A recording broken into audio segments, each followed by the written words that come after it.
This is Binghamton Now on News Radio 1290 WNBF Binghamton and WNBF.com. Where news breaks first. News Radio 1290 WNBF. This is News Radio 1290 WNBF News. Mostly sunny today, high near 56. Tonight, mostly cloudy, low around 42. Mostly cloudy Saturday, chance of afternoon showers with a high near 56. Sunday, mostly cloudy, high near 42. Office space in a prominent downtown Binghamton structure may soon be converted into apartments. The 4-story Perry building at 89 Court Street will be turned into primarily a residential complex under a plan put forward by a prospective owner. The property, which is under contract, had been listed for sale for about $1.5 million. The City Planning Commission is reviewing a proposal to convert the top 3 floors of the building into 9 apartments with a total of 18 bedrooms. Jeffrey Smith and Anderson Architects said much of the existing building would be reused under the conversion plan. He said while the first floor now is occupied, the remainder of the building is vacant. Smith said 3 2-bedroom apartments are planned for each of the top floors. He said some exterior work would be done as part of the project. Pennsylvania Governor Josh Shapiro is taking the first step in a years-long process to respond to a court decision that found that Pennsylvania's system of public school funding violates the constitutional rights of students in the poorest districts. His proposal on Tuesday for a $1.1 billion boost for public school operations and instruction is part of a 7-year process of ramping up funding. But Republican lawmakers have signaled that they are unwilling to significantly spend down the state's considerable reserves or raise taxes to fulfill the long-term funding schedule. Meanwhile, neither Shapiro or Democrats have produced a plan to show how Pennsylvania will find billions more for schools. Broome County District Attorney announced on Thursday a county-wide diversion program for those suffering from substance abuse disorders in partnership with the Broome County Sheriff's Office and Helio Health. Starting February 19th, qualifying accused individuals being arraigned at the centralized arraignment part of the Broome County court system will have the opportunity to be part of the new diversion program, Motivation to Change. Upon acceptance into the program, the individual will be directly transported to Helio Health for immediate placement into detox or inpatient residential treatment. The Broome County Sheriff's Department has agreed to transport program participants directly to Helio Health. The plan will then assess the individual and recommend the appropriate treatment plan. This program is geared toward nonviolent offenders suffering from substance use disorder. Authorities say 10 cars of a cargo train carrying plastic pellets and cooking oil derailed in upstate New York, with 2 ending up in a river. Authorities say the cars were part of a 94-car train that derailed Wednesday night in Rensselaer County village of Valley Falls. A spokesperson for Berkshire and Eastern Railroad says no injuries were reported and no hazardous materials were involved. He says the 2 cars that fell into the river were leaking a small amount of cooking oil and resin. He says contractors are on site and the cars should be back on the rails soon. An investigation is underway. A Port Crane man is facing multiple charges, including driving while intoxicated and resisting arrest following a domestic incident in the town of Colesville. On February 8th, Broome County Sheriff's deputies responded to a report of a domestic incident at a residence at 90 Circle Drive in the town of Colesville.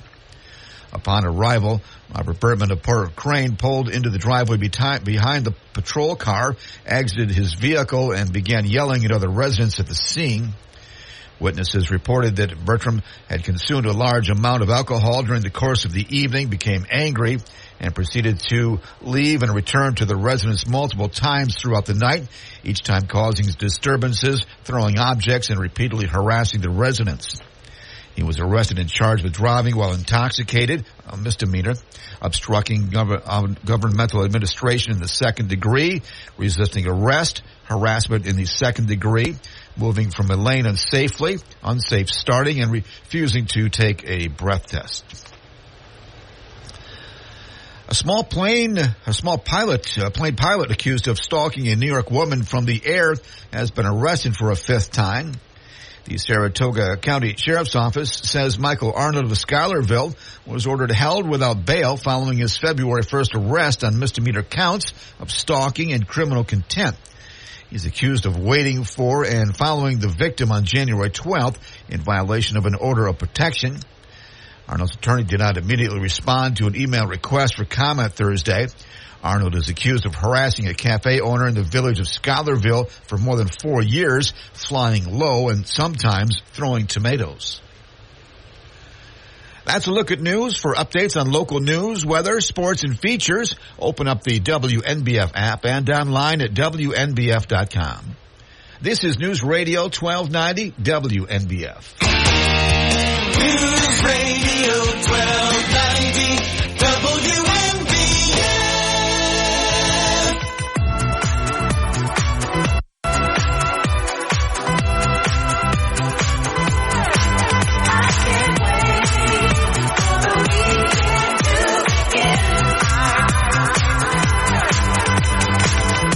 I'm working all week long. I've seen the days away. I wanna sing my song, but let the music play. I have to get my kid and fly tonight. And when the clock strikes on Friday night, I need to blow it all away. I can't wait for the weekend to begin. I'm Bob Joseph. This is Binghamton Now for Friday, February 9th, 2024. This is your weekend preview edition of Binghamton Now. I'm making what I can. I try. I'm shaking up my plans. 607-772-1290. That's our number. Morning, WNBF. You're on the air. What's your first name? Where are you calling from? It's Gary from the West Side, Bob, and I'm calling in on Positive Friday. This is the most positive program in the world. So, as you know, and everybody else knows, there's a big football game this weekend. But I would like to talk about a man, Cameron Haywood. He's the Walter Payton Man of the Year. Every team has more than one. They have numerous football players who play because they love the sport. But also, they are very good human beings, and they volunteer in their communities all the time. We don't get to see that much because we don't have a professional football team here. But they go to hospitals to talk with young individuals or just sick individuals to try to cheer them up. They do things above and beyond what they have to do. They're volunteering. And I would just like to thank Cameron Haywood from the Pittsburgh Steelers. He's a defensive lineman, and he won the Walter Payton Man of the Year. I think it's a prestigious award. And I think it's fantastic that the NFL players do this. They don't have to, but they do. I commend him. I commend Cameron Phillip Hayward for the work he's done and for the example he sets, not only for his fellow football players, but for each of us in America. For each of us, Bob. For each of us, correct. You know, I did want to talk, too, about a street in Binghamton that probably a lot of people don't get to travel. It's Florence Avenue, I think is the name of it. It's one of my favorite streets. Florence Avenue between Maine and Charlotte. Nope, then I must have the wrong... Oh, are you talking about the Florence off Front Street? Yeah, it's like it's off of Leroy. It's off the back of near Binghamton the High School. Yeah, okay. Okay, I got, I was thinking of Florence Street, which is a one-block street between Maine and Charlotte, but you're right, Florence Avenue is a relatively narrow street. Is it one way? It's not one way, but, it's Bob, narrow, though, isn't it? Now that you mention that, Florence Avenue could be one of my favorite streets, and Florence Street, one of my least favorite streets. But anyway, yeah, so Florence Avenue, if you come from back behind where the high school is and go down the street in the southerly direction towards Leroy, you get to the point where there's kind of a hill there. It goes downhill, and I think to help cars go up and down, they've created like lines in the road. It almost kind of looks, it doesn't look like cobblestone, but it kind of looks like an old-timey type road. But as you're traveling down, going towards Leroy, I get the sense, Bob, that I'm in 19th century Binghamton. You look at, because what do you see ahead of you? You got houses on the left, houses on the right. I don't know if they've been there for how long, but they just appear to be that they've been there since Binghamton was first incorporated. But you look down, you got St. Patrick's Church, you got the mountains in the background. Oh, I'm seeing, but it is really narrow. And that stretch, right. I'm looking right now to refresh my memory because it has been a while since I've been on that part of Florence Avenue. The part that you're talking about, the south part, you can't even park there. They have a sign that says no parking any time. Right, because it's narrow, right? So it's like you're back to the narrow streets, and you look out. It just gives you a sense that I go back in time. I don't know why, Bob, but well, take a look. Take a look at Google Street View, because the last image that they uploaded on Google Street View was from May of 2023. So it's a relatively recent image. So take a look at the property on the right as you get close to Leroy Street, and you'll love it. I know what you'll love, or because you've talked about this on the West Side before. Take a look at that image. It's beautiful.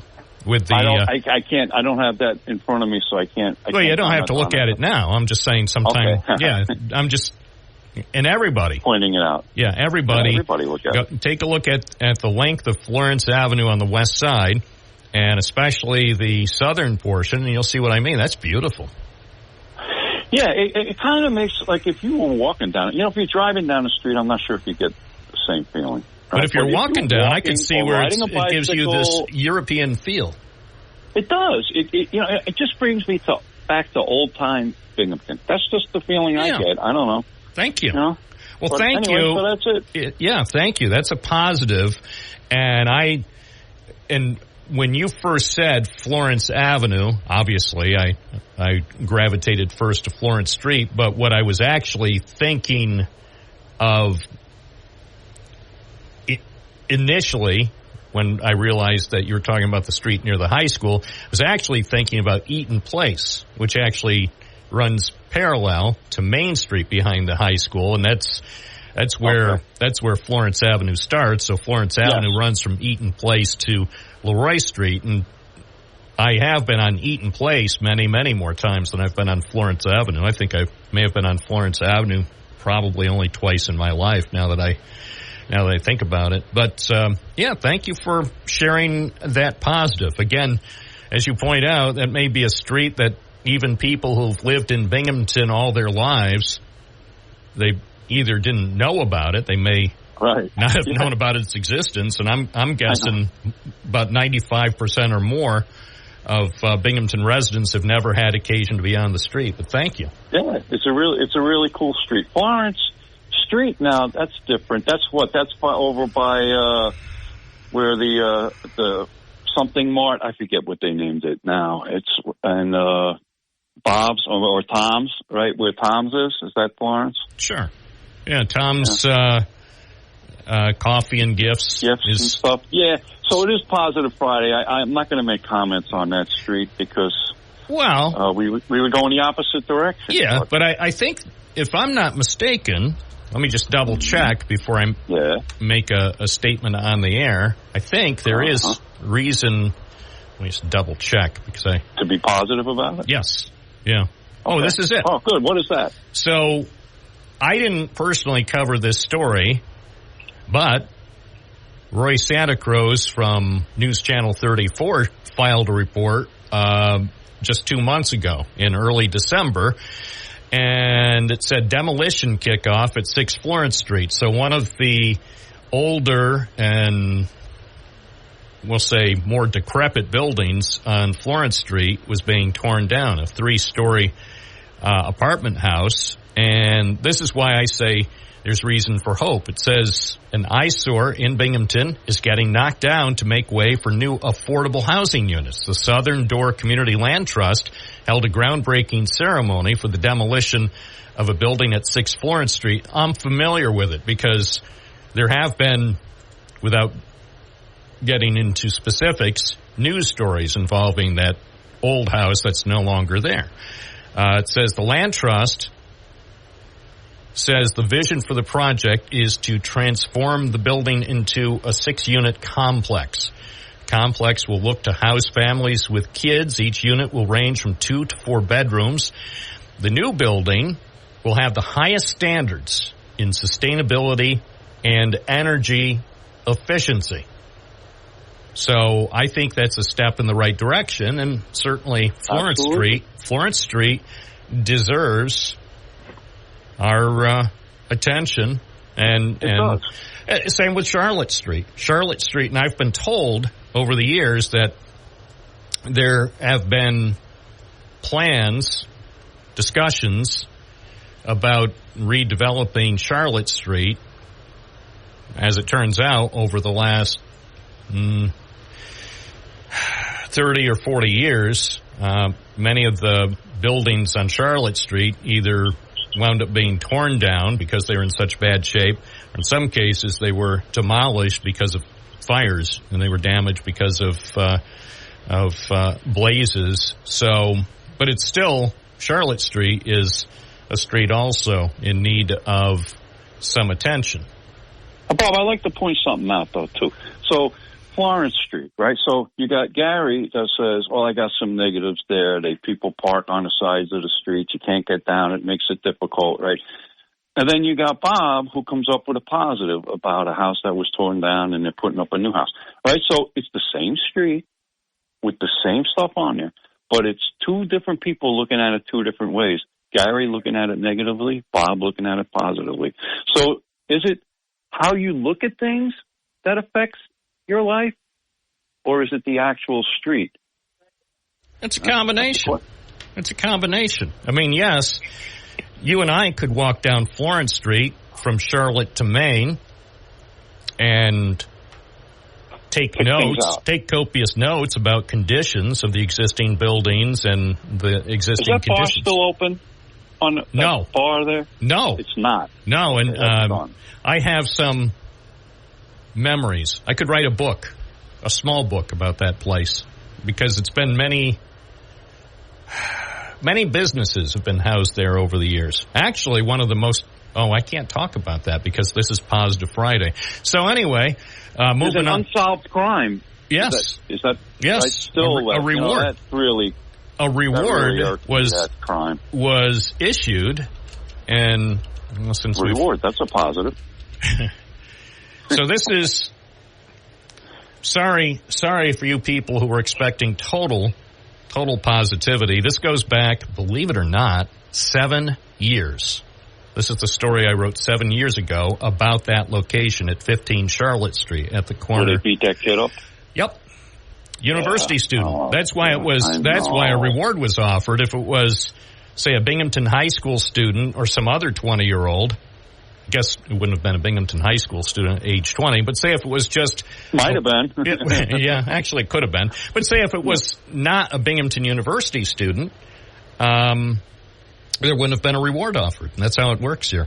So more than 14 months ago, so that would have made it in, late 2015. It was November 2015.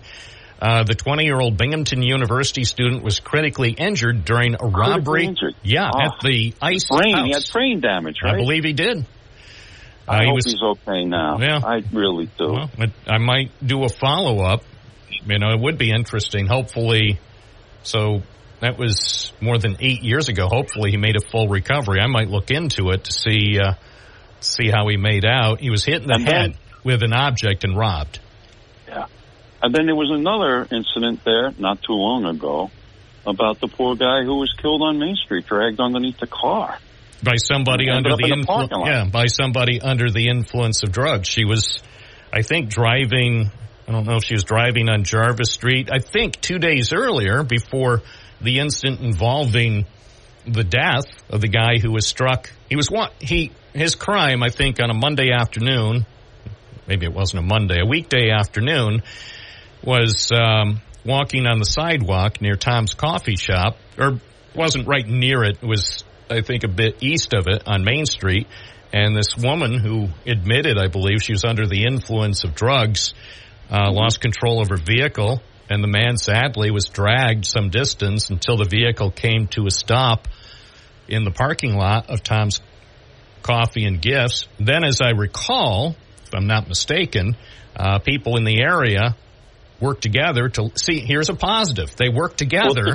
They lifted the car off the man who had sadly, ultimately died of his injuries. So that's a positive, that it showed civilians working to help somebody who desperately needed help.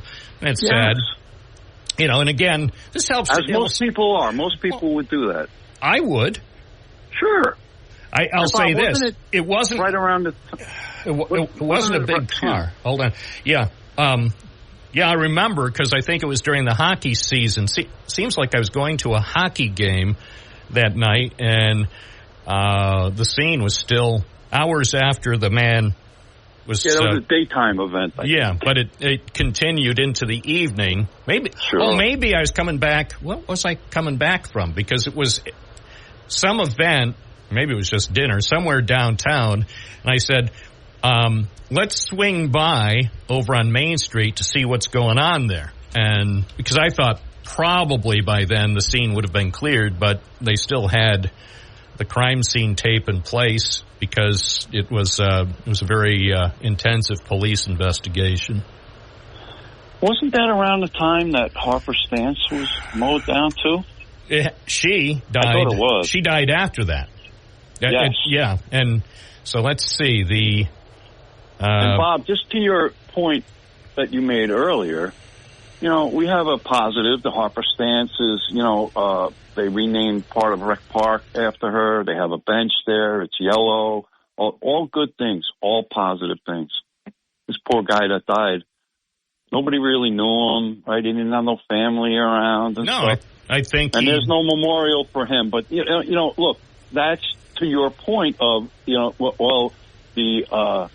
the college student, there's a reward, and if it wasn't there, it's right. A college student a different thing. is treated differently. A Binghamton High School student who loved tennis and was playing tennis with her good friend at Rec Park just moments before she was struck down by yet another person driving a vehicle who was under the influence of drugs.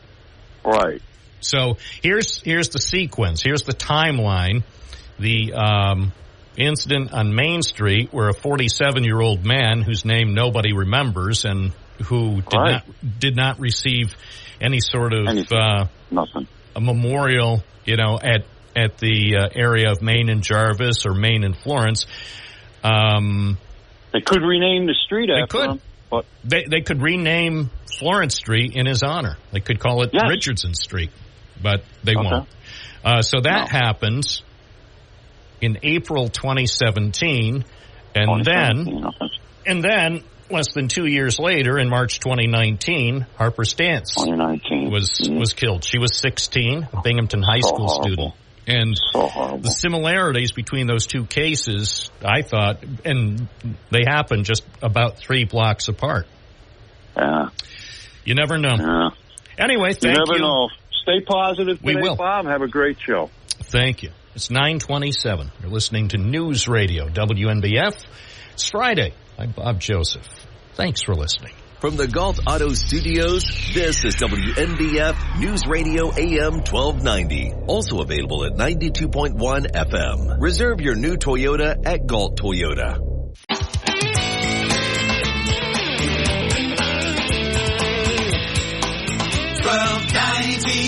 WNBF. 9:30 WNBF Binghamton. I'm Bob Joseph. You're listening to Binghamton Now. We're joined now by Naima Krajan with some previews of things going on at the Shore Family Firehouse Stage in Johnson City. Good morning. Good morning. How are you? Boy, it feels like spring. Oh my gosh. I was out there covering a breaking news story this morning, and I made an error by leaving the house this morning with my winter jacket on, and I should have left my jacket in the car because I was hopping all over the place taking pictures in video, and I'm thinking, no, it feels more like April than February. Sure so does. Yeah, it's really amazing. Yeah, we should all be grateful. Yep. Oh yeah, well, especially when we're hit with like a 4 or 5 foot snowstorm on March 30th. Yep. Who knows? Yeah. Well, hey, you never know. That's the beauty of life. You never know for sure. Anyway, we do have some things to celebrate coming up in Johnson City. Tell us about some of the events that are on tap. Well, as you know, we kind of take it slow in January and early February, but then we open with a bang with our Ladies of Laughter comedy, which is Wednesday, February 14th on Valentine's Day. You don't necessarily have to bring your Valentine. We have a lot of people who just come together as a group, of friends to celebrate that. And so once again, that's at 7 p.m., Ladies of Laughter on Wednesday, February 14th. We also, speaking of comedy, we are bringing back the Irish Comedy Tour, which sold out last year, and that is Thursday, February 29th. We're doing 2 shows because it sold out in a heartbeat last time.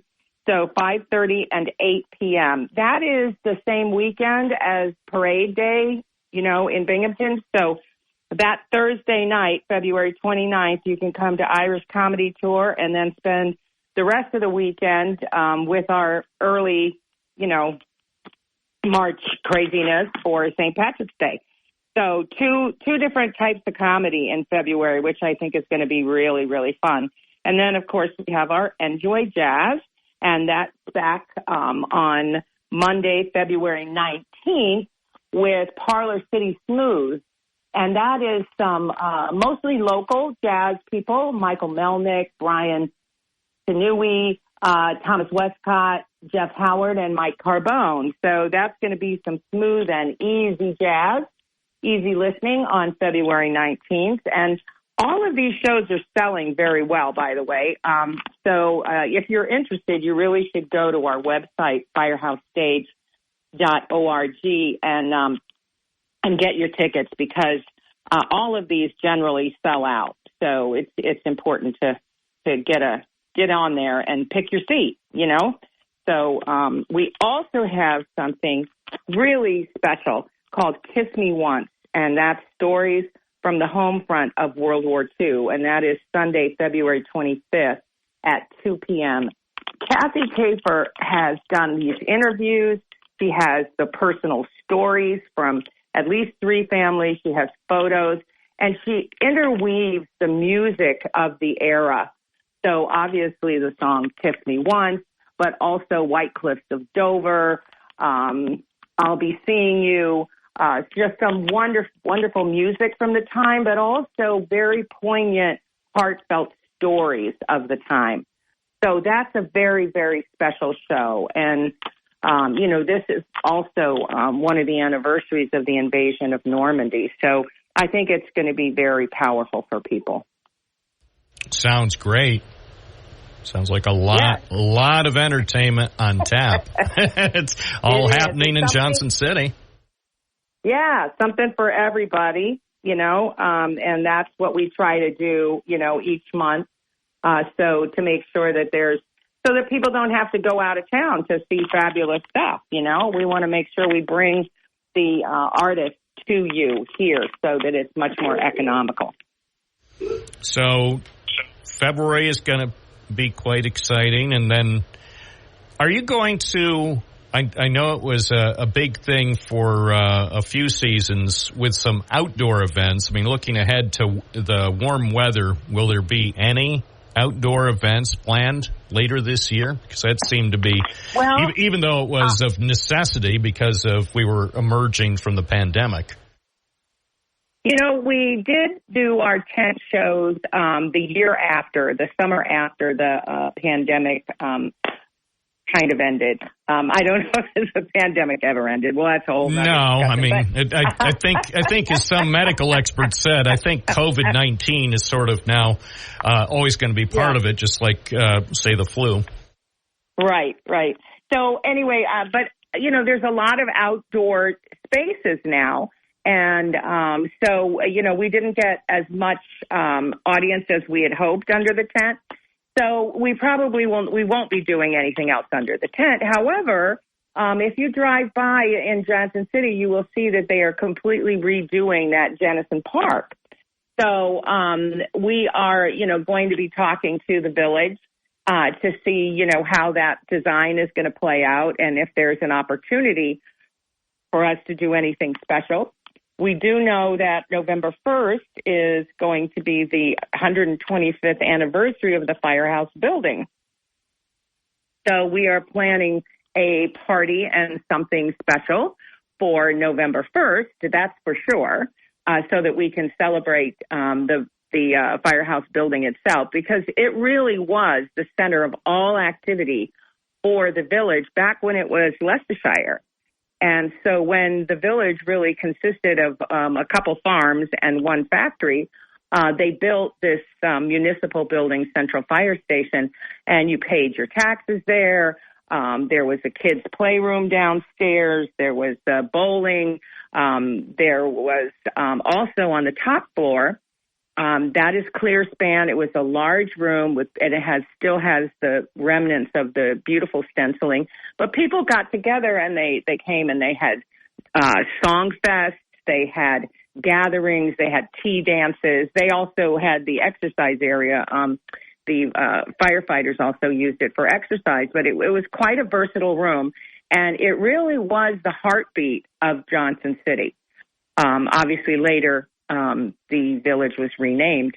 But so this building was extremely important to the community. And November 1st, it's going to be 125 years old. So we're proud of the fact that we have saved this building. Absolutely. Now, if people want more information about the upcoming events, can they get that on the website? Yes, they can go to firehousestage.org. They can go to goodwilltheater.org. They can call our box office at 607-772-2404. Extension 301 gets you straight to Sarah, and she will take care of you. Naima Cragen, thanks for checking in. Thank you. You have a great day. Thanks. It's 9:38. This is WNBF Live. I'm Bob Joseph.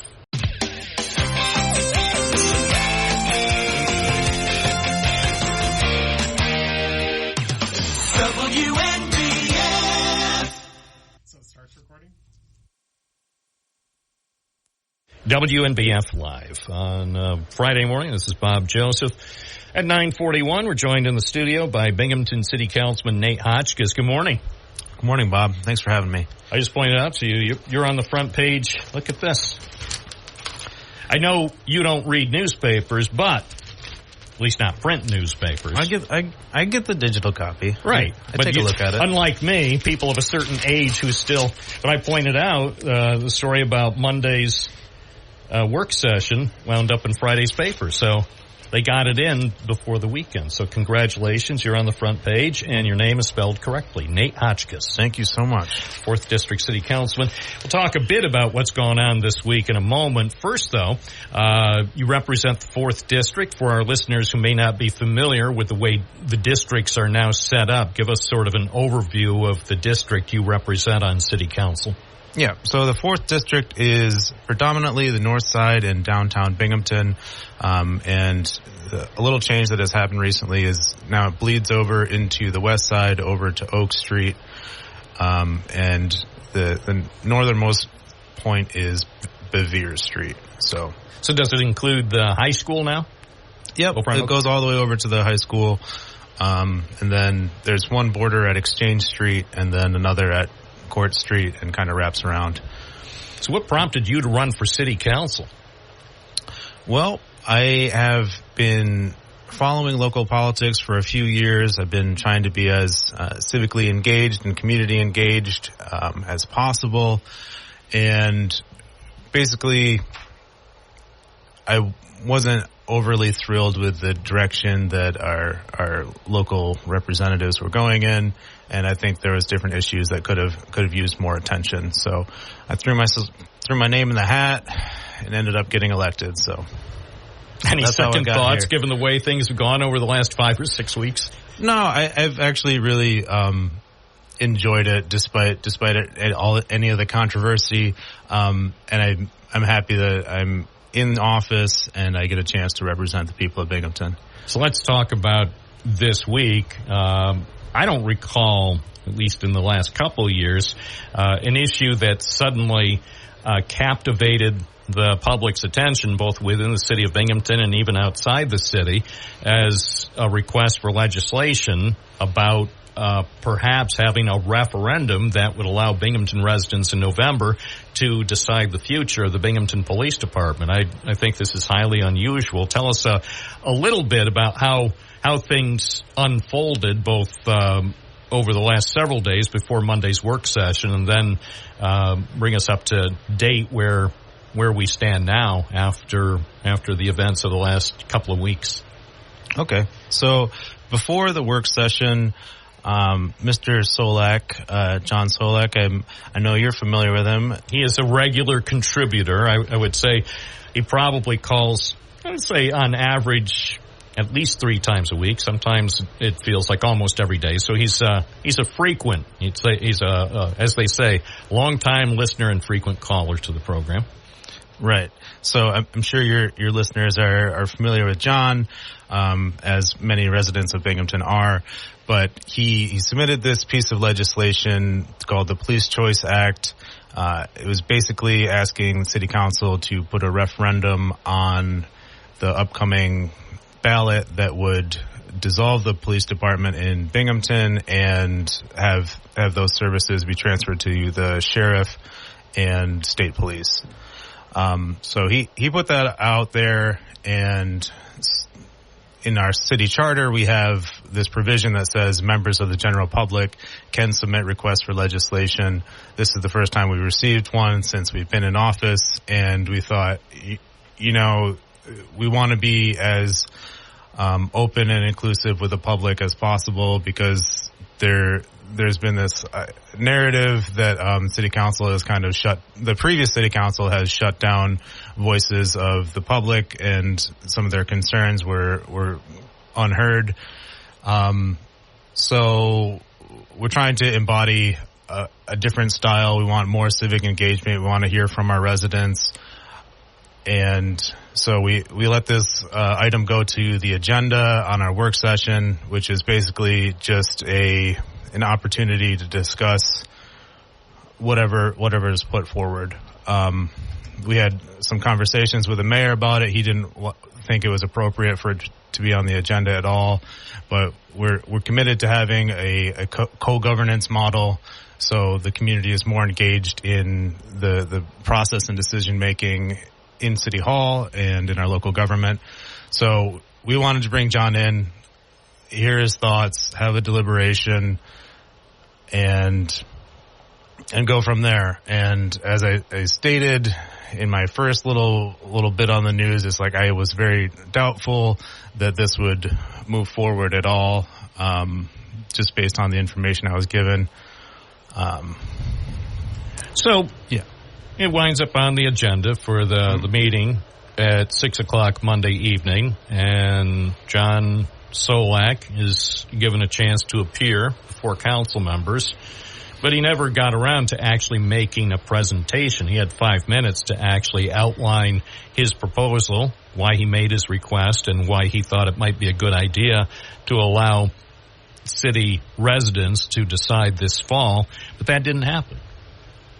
No, and I've already expressed this before, but I was kind of disappointed that he chose to make a scene there rather than take the opportunity to discuss what was on his mind or why he wanted to bring this forward. And so, well, and he clearly was disappointed or perhaps angered that the police chief had apparently had discussions with at least one council member, and there had been conversations with Mayor Cram before the work session that seemed to be part of the issue, which, again, myself, and I can't remember if I said this to John from Binghamton when he called earlier this week after the work session.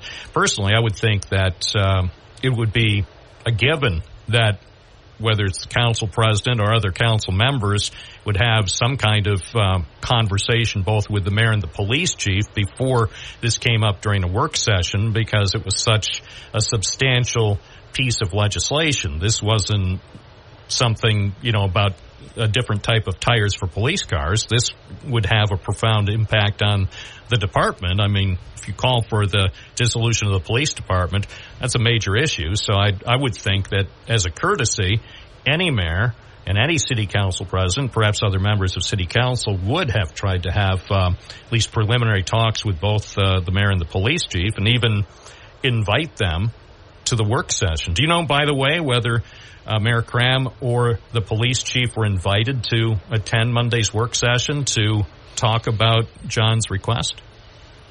I don't believe that they were invited to either present on that request. But I mean, already in our short tenure there, we've had conversations about agenda items before the presentation. But they would have been welcome, right? If the mayor or the police chief or the head of the police union, anybody who might have an interest in John's request for legislation, council members would have allowed them to speak. Or wouldn't they? At the work session. Yeah, obviously that's a party that has to be involved in that whole process. Right. So I think it's important that they would need to weigh in on it. Yeah. So what do you think? So the following morning, Mayor Cram held a news conference at City Hall to express his thoughts that the request, the handwritten one-page request that John made, was put on the agenda for the work session. What did you think about the mayor's response the following morning? I think it was disappointing, and I think he was well aware of our intentions with that request, because we had conversations with him at length about what we're trying to do with being more civically engaged, and allowing residents to be more a part of the process. And if someone's on the agenda, that's not necessarily an endorsement of whatever they're putting forward, but we're just giving them an opportunity to say what's on their mind and share with us what inspired whatever legislation they're requesting. So obviously it's a touchy subject, and the mayor took the opportunity to play politics and just smear us for just entertaining, not necessarily entertaining, but allowing John to be there to talk about that piece of legislation. Do you have any second thoughts? I mean, if you knew then, before the work session, what transpired since then, would you have recommended that it not have been placed on the agenda? No, I don't have any second thoughts about it. I think we did the right thing, and we have all the right intentions at heart, and we're not going to shut down residents that might have ideas that we don't agree with. We still want them to feel comfortable bringing them forward. And certainly has publicized the fact that now any city resident, if they want, can submit a request for legislation to the city clerk's office. Absolutely. And that's been in the charter all along, but I just don't think that's been something that people have have necessarily known about. So there's all this publicity about it, and I think it's going to create a better wave of people engaging with city council. So, and it's already happened. We've already got one come through. So I hope that continues to happen, and it's gonna help out our residents ultimately. Speaking with Binghamton City Councilman Nate Hotchkiss, who represents the 4th District, which includes downtown. There is something that's been going on downtown in recent years, and it looks like it's going to continue. Maybe it'll accelerate more and more office buildings being converted into housing. We're seeing work underway right now at the Center Plaza building at Henry and Shenango Street. There'll be, I think, dozens of apartments put there. There's a proposal for the historic Perry building at the corner of Court and Shenango for 9 high-end apartments, and I understand some other buildings likely will be converted to housing in the future, just because there's a reduced demand for office space downtown. What are your thoughts about more of the downtown buildings being converted into housing, various types of housing? Yeah, I'm generally supportive of the conversion of office buildings into housing. My whole campaign and platform, and really my interests have been around different ways to address the housing crisis in Binghamton, and I think the conversion of office buildings that are underutilized or not really seeing the same demand into apartment buildings is really one avenue to pursue that. So I'm generally supportive. Of course, I think student housing is pretty much overbuilt at this point, and we got to do a little bit. We got to diversify the offerings of what's available to the general public and residents here in Binghamton. And on the north side, there's a project that will include some tiny homes for veterans. That's a county project that is moving forward now, not far from the old Binghamton Plaza, and that'll provide some, I think, 10 homes for veterans along with the Veteran Services Center. And there have been some other housing projects in that general area of the north side, which is in your district. Yes. And you can't forget about Town and Country. So right now there's that whole complex. There's 256 units, probably right now around 50%. So we're looking at 100 units that are vacant there. I've been on top of working with a developer to see what's really happening and what's making that project slow down, and the state partner that they're looking to work with to make this move forward, to see what the hang up is. It's like a lot of stuff has been happening right there in that little section of the north side, but they've been cut down a lot of the dead trees that were on that property that have been a liability and a real nuisance to the residents there, and have been doing roof work. So I'm happy to see that there's been some progress over there. Yeah, it's nice. There has been activity over the last several weeks, so it's a promising sign. Nate Hotchkiss, thanks for coming in this morning. I look forward to talking with you again on the program, along with the other members of Binghamton City Council. Thank you, Bob. It's 9:55, WNBF Live on your Friday morning. Coming up, we'll have the news from ABC, the latest national and world update, and then we'll talk with Johnson City Mayor Martin Maney about what's going on in the village. This is News Radio, WNBF and WNBF.com. This is News Radio 1290 AM, WNBF Binghamton. Now on 92.1 FM, W221 EJ Binghamton, a Town Square media station. Where news breaks first. News Radio 1290 WNBF. This is News Radio 1290 WNBF News. Today will be mostly sunny, high near 56. Mostly cloudy skies for tonight, low around 42. Heading into the weekend for Saturday, mostly cloudy, chance of afternoon showers, low around 34. Sunday, mostly cloudy with a high near 42. Broome County District Attorney F. Paul Battisti announced on Thursday a county-wide diversion program for those suffering from substance use disorders in partnership with the Broome County Sheriff's Office and Helio Health. Starting on February 19th, qualifying accused individuals being arraigned at the centralized arraignment part of the Broome County court system will have the opportunity to be part of the new diversion program, Motivation to Change. Upon acceptance into the program, the individual will be directly transported to Helio Health for immediate placement into detox or inpatient residential treatment. The Broome County Sheriff's Department has agreed to transport program participants directly to Helio Health. Helio Health will then assess the individual and recommend the appropriate treatment plan. This program is geared toward nonviolent offenders suffering from substance use disorder. 6 members of a family are feared dead at a house in suburban Philadelphia that went up in flames as 2 police officers who responded to the scene were shot. Among those feared dead are 3 children. Delaware County District Attorney says some of the remains of a body and a rifle were recovered from the home in East Lansdowne. He's cautioning that the probe is in its early stages as investigators seek clues to the fire and the shooting, which took place Wednesday afternoon. One of the wounded officers was discharged from the hospital on Thursday. Office space in a prominent downtown Binghamton structure may soon be converted into apartments.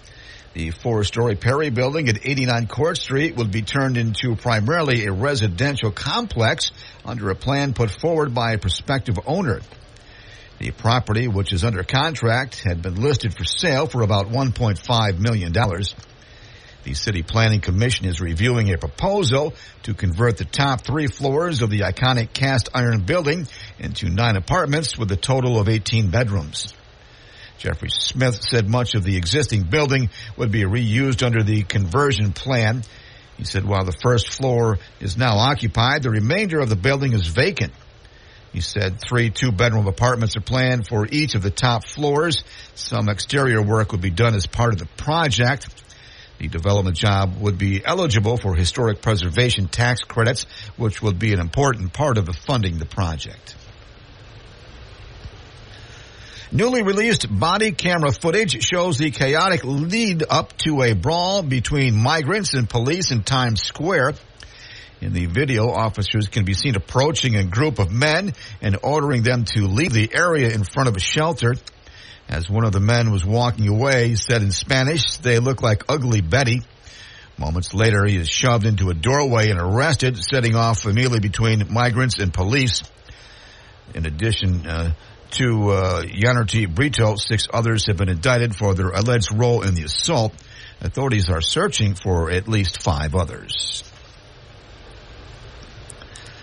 A study finds that a new higher-dose nasal spray for reversing opioid overdoses didn't save more lives than the standard dose.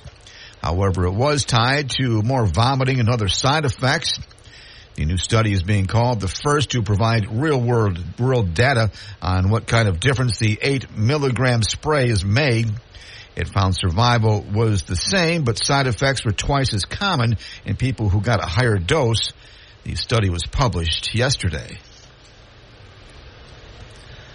The opening of a new soup and sandwich shop on Binghamton's east side is almost here. The business will operate at the site of Pasquale's Deli at 180 Broad Avenue. The deli, which had been a fixture in the neighborhood for several decades, closed suddenly last October.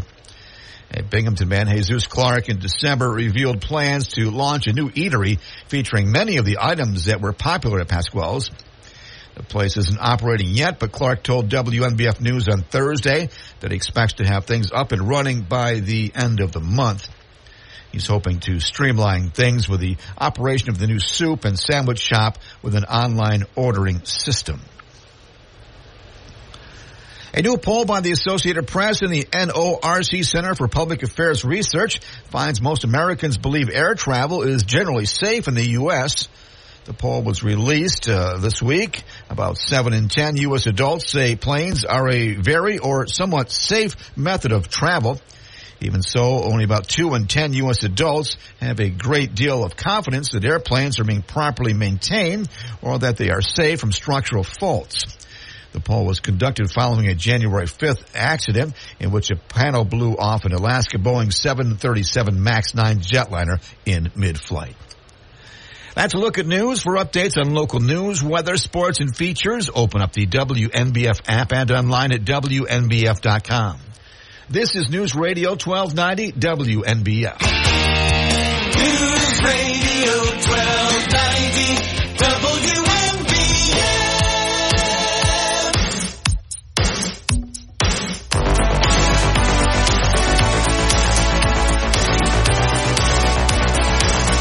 I'm Bob Joseph. Binghamton Now continues on this Friday morning. We're joined by Johnson City Mayor Martin Maney. Good morning. Good morning, Bob. How are you doing today? Great. How are things with the village people? Village people are doing well. Thank you for asking, and thanks for having me on the show. Yeah, always appreciate our elected officials appearing on the program and bringing us up to speed.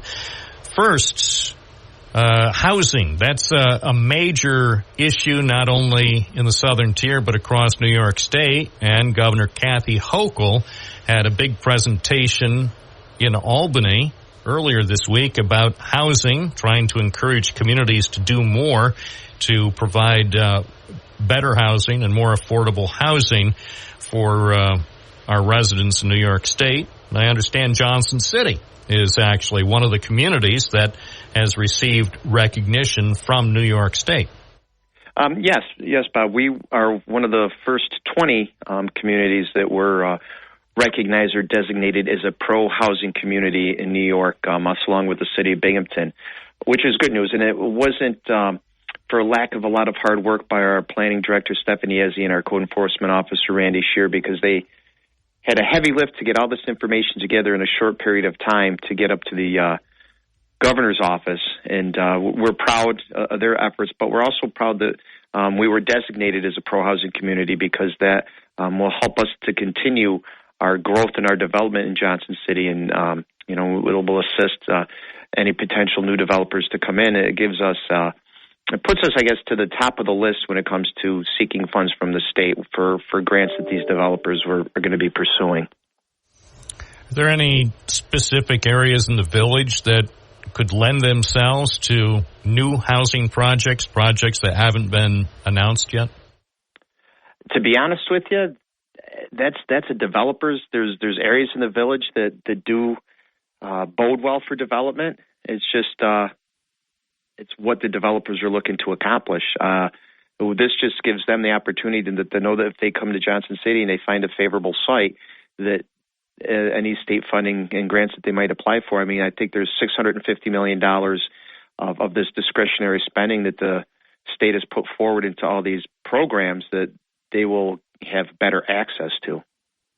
There are already some projects that we've discussed in the past. For example, the transformation of the century-old Johnson City High School building at 435 Main Street. That's being eyed for 62 apartments. Where do things stand with the redevelopment of that site, which has in recent decades been the Knight Penn Trade Center? I know that the developer is moving forward. He's bringing in a historical architect or architectural engineer that does specifically historical buildings to renovate them and rehabilitate them. So I know he's moving forward with that, and we should be having meetings in the future. And again, this might open the door up for that developer to get access to funds quicker. To bring 435 Main Street to fruition. Also, 333 Grand Ave, the Regan development, they have not had any information or told that they were awarded through the last funding through Homes and Community Renewal, HCR. Now that we are designated as a pro-housing community, that might help them gain the necessary funding that they need to get their project moving as well. And that, for people who are old enough, people of a certain age will remember that site at 333 Grand Avenue is where the Philadelphia Sales Store was for many years. One of the best stores ever. The best. Yeah. The best. I think that a lot of American retail chains could only aspire to the very special atmosphere. I don't think it's been replicated since Philadelphia Sales left the scene. No, it has not, and it's too bad. I would love to see something like that come back. Maybe for nostalgia, but I just think you could walk into Philly Sales and find everything from soup to nuts and grab a beautiful, fresh popped bag of popcorn on your way out. It was the Life popcorn. is good. Yes. The project at that site with Regan Development, that is envisioned as a 72-unit apartment building, and I believe there also would be another component aside from the residential part. Right. The other component or commercial concept they have is, I believe that daycare was part of their proposal, and I don't believe that that's changed at this time. And as we know, we definitely need daycare in this area. Are there more apartment projects, perhaps not on that same scale, with 62 or 72 units that you know are being considered by developers? I understand there are a few buildings along Main Street, not far from the Binghamton University Health Sciences campus, that likely will have more apartments available in the coming months. Well, I know quite a few of the submittals for our DRI were along Main Street there, and again, it was to hopefully they start releasing the funding this spring, and in April into May they start making announcements and release the funding so these developers could get their projects going. But yeah, they're looking to do apartments there. Again, 400 Riverside Drive, the old Davis College or Practical Bible School. There's a lot of interest in people looking at that to do development there. And there's other ideas and notions being kicked around for development at various other sites that are just speculative and in the concept stage right now. When I was talking with one of the partners in the Oakdale Commons project, Mark Newman, he indicated that there's still somewhere down the road a possibility that there could be a residential component to what used to be the Oakdale Mall. Obviously, that's not the biggest thing we're going to hear about this year. It could still be perhaps some ways off, because I know there are some other announcements that are going to happen much sooner than anything about residential. Do you think that having some kind of a residential component to go with the retail and the medical related tenants at Oakdale Commons would be something beneficial to Johnson City? Oh, absolutely. I don't think just Johnson City, but the region as a whole. And I guess, one of the biggest things, and speaking with Assemblywoman Lepardo, that is holding our area back to having some type of major manufacturer coming in is the limited stock of single-family homes. So, again, in theory, I guess if Newman Development or Spark LLC is looking to do some type of residential component at the mall, I think it would be a great idea. I think if you maybe look at for seniors, because that's, seniors may be looking to downsize or don't want to have to worry about maintaining their properties anymore. If they put something like that in there where you're right there at the Oakdale Commons and you could walk out your door and walk down to the pavilion, I guess it would be the Guthrie Pavilion now since they've taken over Lohr's, but you've got the pavilion there. You've got recreation with the factory at Beer Tree, and Dave & Buster's is coming. You've got shopping with BJ's and the other stores in the mall. I think that would be something that maybe would attract, if they put some type of residential component up there that might attract some seniors to say, hey, you know what, everything's right here. We could walk to everything. We've got our house. We don't have to worry about that. So let's sell our house, move into this, and then that frees up some of the single-family housing stock that the area desperately needs. And also perhaps another medical or health-related component to be announced soon, from what we're hearing. Okay. You hear more than I do, Bob. Well, I'm sure you've heard. I'm sure you hear things, too, that you may not be at liberty to discuss on live radio. Again, I've said this multiple times on your show. I'm happy to be the last one to know, because then I can't get into any trouble. That's exactly right. Developers and tenants can be, how can we say, somewhat sensitive to the premature release of information. Right. Nobody's going to accuse me or call me a picaroon for divulging any information. Yeah, and so when are they going to announce the Chick-fil-A over at Oakdale Commons, for example? This would be another example of one way to probably ensure that Chick-fil-A wouldn't come to the village for at least a decade. What I hear, it's going to be on whatever. I couldn't tell you. I could tell you I've probably got a better shot at giving you the winning lottery numbers for tonight. Probably. For any type of announcement for any retail establishments coming to the Commons. How are things going in terms of overall traffic flow? Because we've discussed over the last year or so about the increased traffic volume in the Oakdale area because of the transformation of the mall into the Oakdale Commons, and of course the continued volume of customers pouring in as well as leaving Wegmans. And one of the key things was a few months ago, the completion of a new left turn lane to enter Wegmans, and also the reconfiguration of the entrance for the Oakdale Commons property on Harry L. Drive. What's your sense of overall traffic conditions in that area with Oakdale Commons and Wegmans and some of the other businesses near the intersection of Harry L. Drive, Reynolds Road, and the 201? It's been mixed. I will tell you that the extra left going into Wegmans has improved the traffic flow through there. New signage is being developed and should be up relatively soon, because it still is a wee bit confusing. So that'll take, hopefully all the guesswork out of it. What we're finding more is it's the traffic exiting, especially since BJ's open, exiting the mall, and there's been some complaints made to my office and to the state DOT about the traffic delay on Reynolds Road heading south, where they feel that the 201 light coming north off of 201 at the intersection of Harry L. and 201 is that people have said to me I could drive the whole length of 201 with a green light, but then I sit at the red light heading south on Reynolds Road to get onto 201, and there's minimal, there's no more than 8 or 9 cars to get through.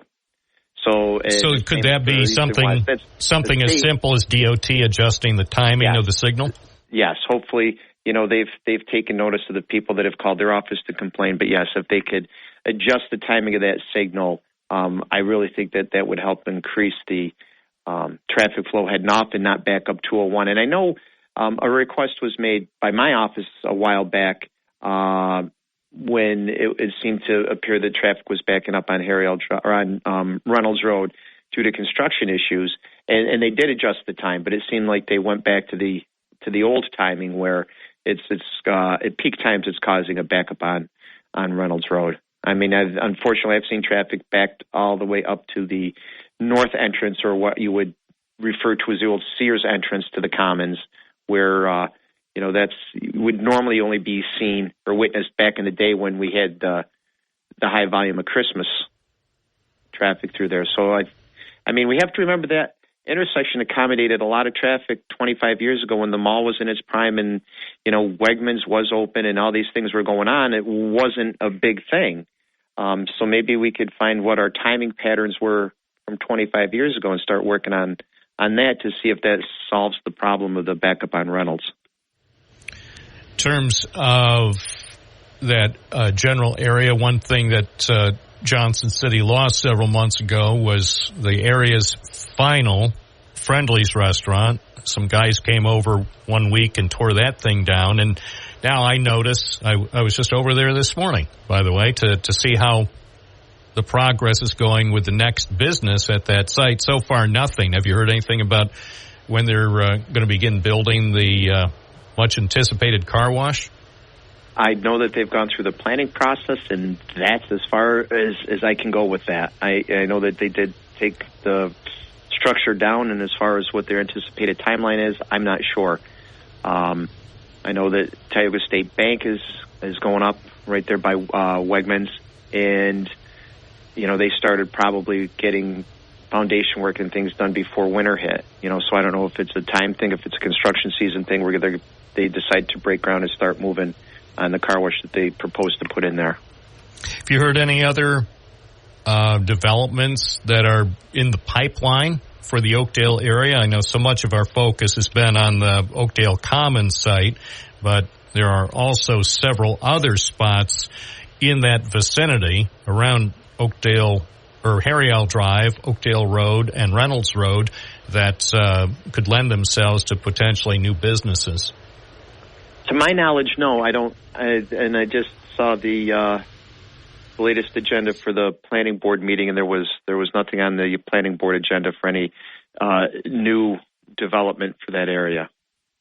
Hopping back over to the other side of the river to 400 Riverside Drive, the old Davis College campus, and I know the most recent speculation from you and others is that perhaps some residential development is likely to be the most the scenario that probably will happen now that those guys from wherever they were downstate never, just between you and me, I never thought that having like an E college or E university or whatever or AI. AI. It was AI. Yeah, I get so confused because at one point, I know when the property was first purchased, there was going to be potentially a basketball academy and an esports academy. I thought, maybe. But then COVID intervened, and then these guys that I never got a chance to talk with were talking big about AI, and that seemed to crash and burn. So now residential seems to be on the top of the list of most people. Do you think that's probably the best use or the future use for the old Davis College site?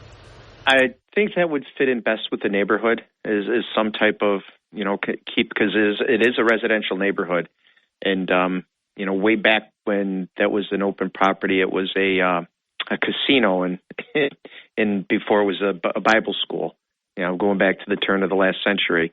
So at any rate, I think a residential component would fit nice with there. I mean, it's the property is really nice. It's a nice wooded property. It's got the riverbank behind it, and it would fit with what's really a neighborhood. I mean, it was like the park or the Bible college was put into the neighborhood. So I think if it reverts back into some type of residential component and it keeps that neighborhood appeal, that would be, in my opinion, the best use for that site.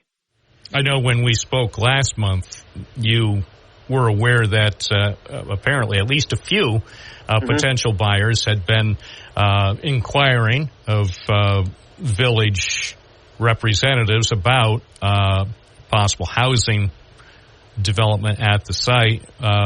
Have there been any new people emerging showing an interest in buying the site? We haven't gotten, other than the same people calling back with various questions. No, there's been no new developer that's come and asked or inquired about, hey, this is what we're looking to do here. How do we go through the process? Any sense that any one of them is getting more serious over the last few weeks from anything you've heard, that they might be moving closer to getting the property under contract?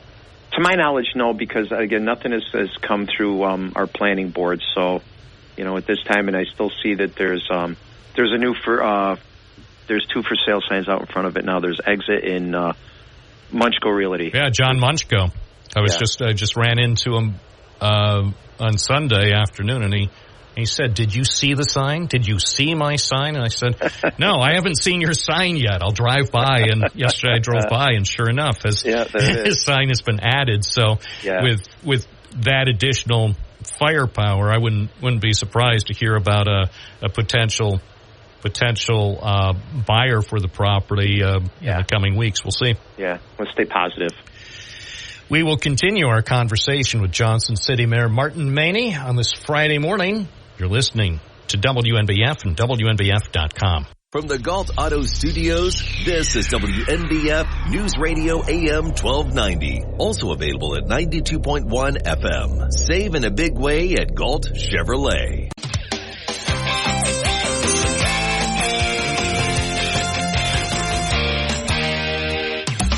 WNBF.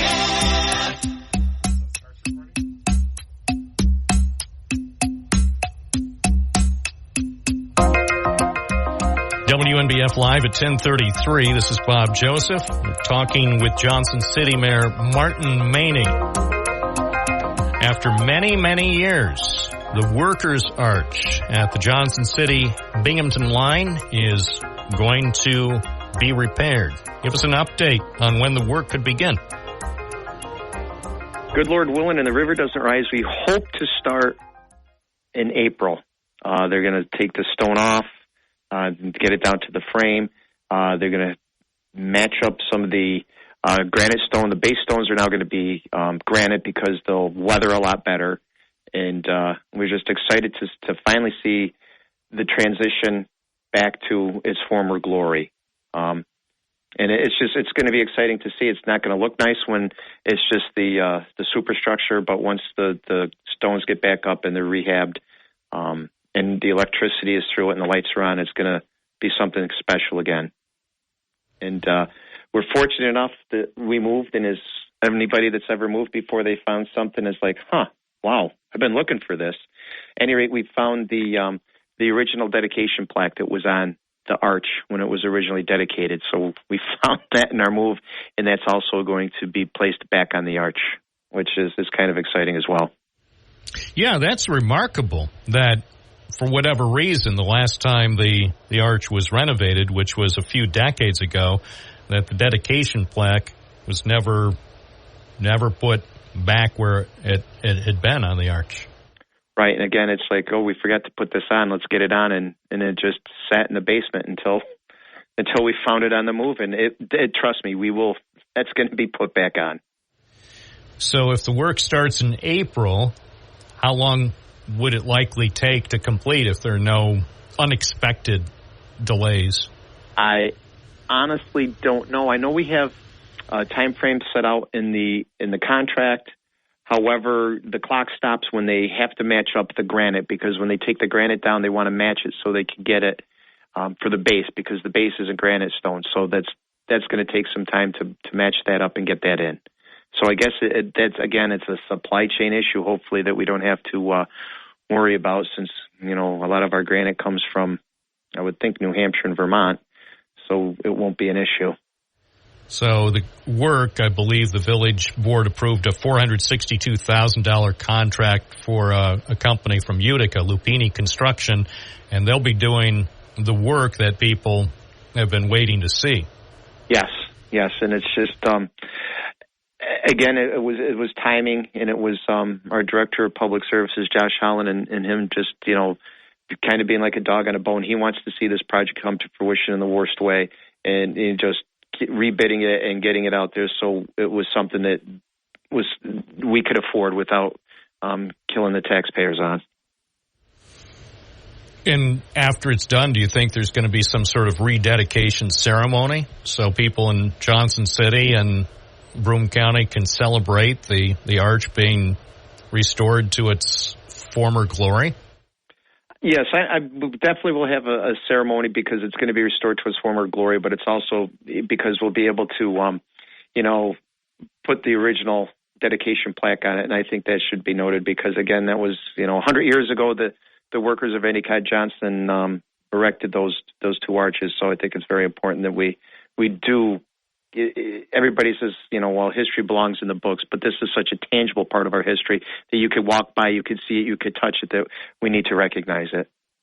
Well, and realistically, as much as some people think history ought to be just relegated to the past, and if you're interested in history, go to the library or look it up online. Right.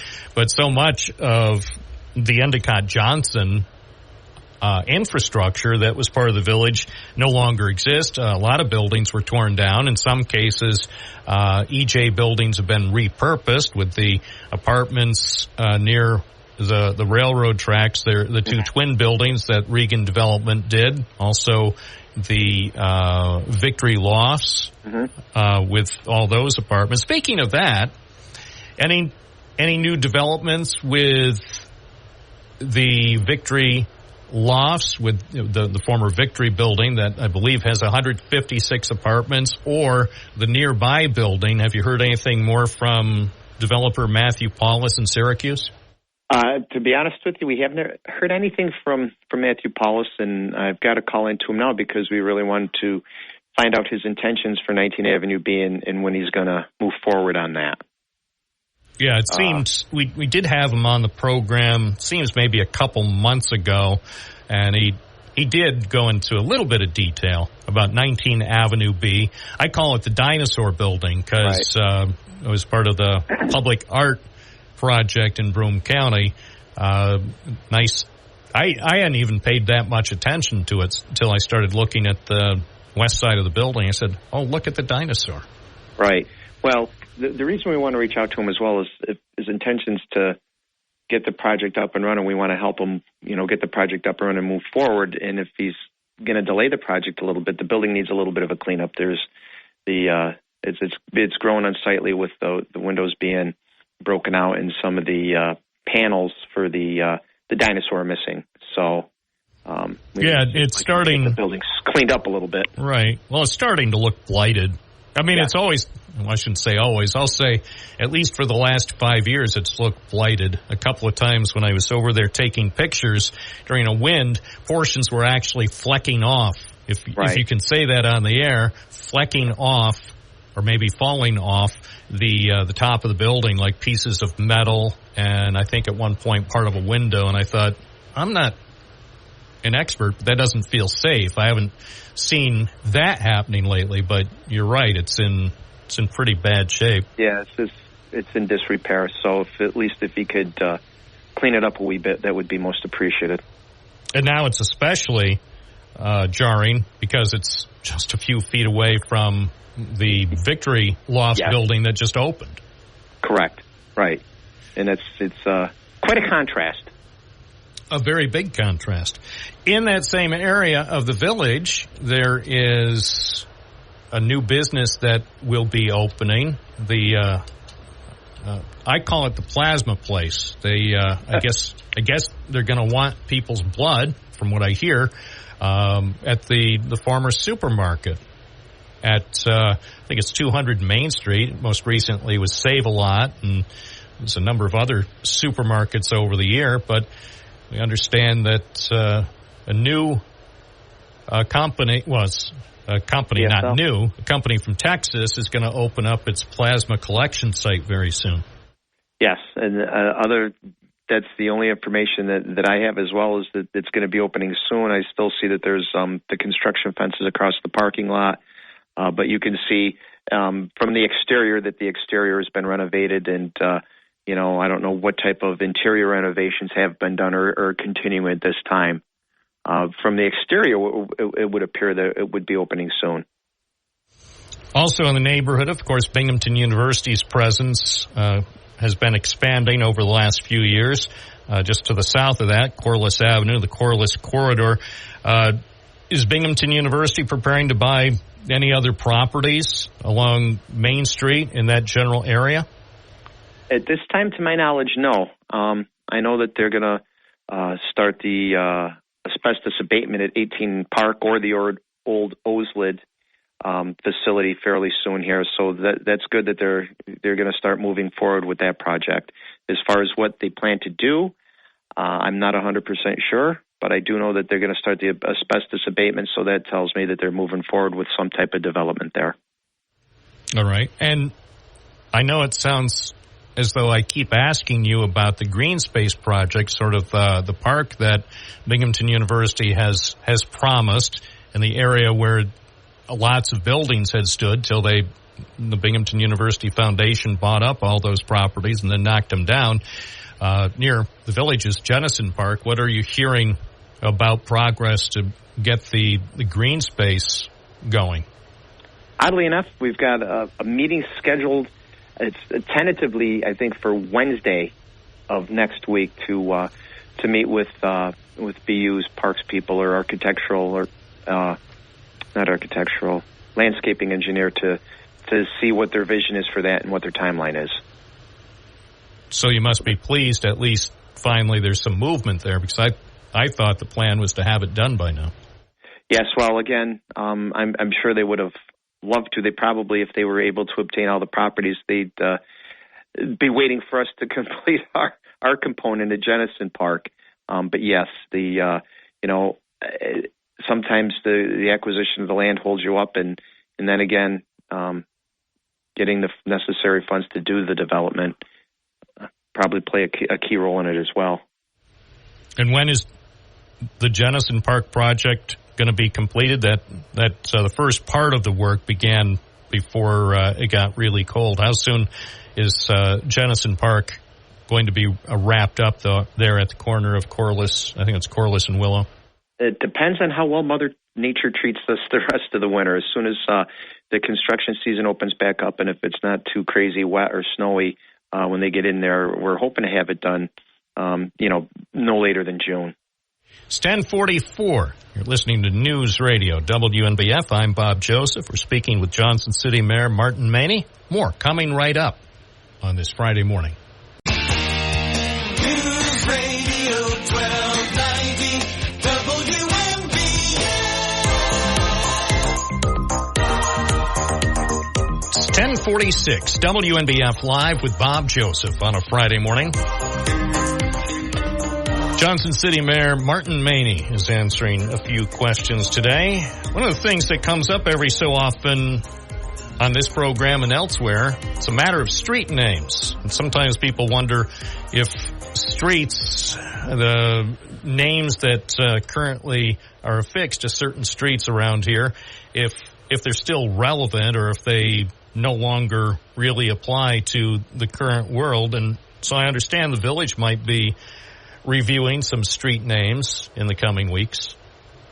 Yes, we just at our last meeting we did a public hearing and a resolution for a myriad of streets in the village that that were redlined at one time that don't need to be redlined anymore, and then some that had dead end restrictions that don't need them anymore. So we caught up and we went through a lot of that. Now there's some streets that have names that no longer have bearing to what is there. So we're going to see, we're exploring the possibilities of renaming those streets. And one of those streets might be something that you hold near and dear to your heart, and hopefully we don't upset you with the renaming of a street over there by Walmart. But that's one of the streets that's up for consideration. So Gannett Drive, potentially, could have a new name at some point if the village officials conduct a review. That is correct. Yes, and that's it bears review now. Yeah. Well, it has come up before because Gannett had a newspaper plant there that produced millions of papers for 12 years, but then for some reason they shut it down and nearly 100 people lost their jobs. It seems, because there are a couple of other things in that area. Businesses, of course, Visions, the credit union, I think their official address is Pavilion Drive. Is that correct? Yes. And then, yes. Of course, there's a major retail outlet further down Gannett Drive, but it's not a case where many businesses, and as far as I know, there are no residential properties on Gannett Drive that would be affected by renaming the street. No. There's what's just there's the retail establishment, and their address may already be CFJ Boulevard because there's an entrance off of CFJ Boulevard into it. Interesting. Have there been any thoughts expressed to you about what a new name or proposed new names for Gannett Drive that might be considered by the village? Not really, but seeing as how the Gannett building was owned by Gannett, maybe Binghamton University, which now owns the property there where the former printing press was, that maybe something attached to Binghamton University might be in order. Do you know whether anybody has reached out to University President Harvey Stenger? I do not. No. Or any other university representatives? No. Maybe if Harvey's listening today, maybe I'll get a phone call. I wouldn't be surprised he's listening. He's a big fan of the station and this program, so he might be on the line at 11 o'clock right after we wrap up. It'd be interesting. Who knows? Yes, it would be, yes. Yeah. Any other streets that you are able to talk about at this point that conceivably would be reviewed for a possible new name? Helen Drive is where the Victory Factory now is, and that's another potential street for renaming. We have a Helen Street in the village and a Helen Drive, so that would take some ambiguity out of, for first responders, for police and fire. Or did they say Helen Drive or Helen Street? So that would help with response. And again, also that is a private street that is eventually going to be deeded over to the village from Matthew Paulus in the future. So again, with that, if he's deeding it to the village, we will extend to him the opportunity, to name the street. Has anybody talked with Paulus about this yet, to your knowledge? Yes, we have. The village has. Yeah. What's he think? I think it's a back burner item for him. I imagine of all the things, it's not necessarily in his top 40 things to do today. We approached that with him back before anybody moved in, just to help, so people don't have to do an address change or anything like that. And, he just, again, whether it slipped his mind or he's content with Helen, I honestly don't know. Call it Victory Drive. Right. Yeah. Good work. It's 10:52. We're talking with Johnson City Mayor Martin Maney. Any other names that also are sort of bubbling up as under review? No, not at this time. I know there's some streets up on the north side that are Gray Bark Lane. They just kind of formed in and made it Pinewood. You could see that going up Reynolds Road. So there's been some that have been incorporated in the name change, but again, nothing other than the couple around here where all the development's going on that's coming to mind. And you could even see that short street off Main Street, Oslid, since Oslid hasn't been around for decades, that conceivably could be considered for a new name if anybody had a mind to do that. It's 10:53 at WNBF. One of the things that can be an annoyance for residents, whether it's Johnson City or elsewhere, is things that happen on neighboring properties, and sometimes it's just clutter in properties, or sometimes it's stuff that people keep on their front porches for some reason. But one of the big things that also can bother people is vehicles that are parked in front yards. And I understand that the village is starting to crack down on this situation in some parts of Johnson City. You are correct.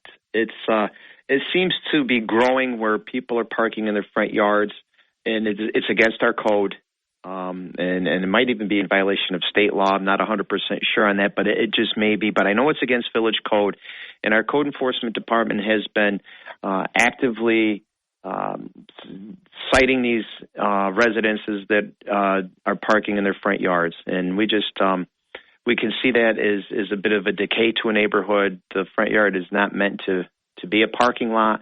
It's not meant to be a parking space. That's why we have driveways and off-street and on-street parking.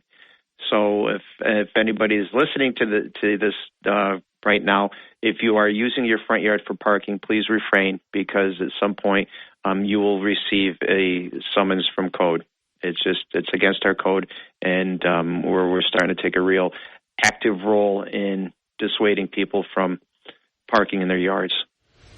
How's parking in general, parking enforcement going in the village? It's been a little while since the village removed parking meters in most areas and went over to the kiosks. How is that working? It seems like we're getting through our growing pains. I mean, there's still the occasional hiccup. With one of the recent snowstorms, there was a woman who couldn't get to the kiosk because of the ice and the snow, and we completely understand that.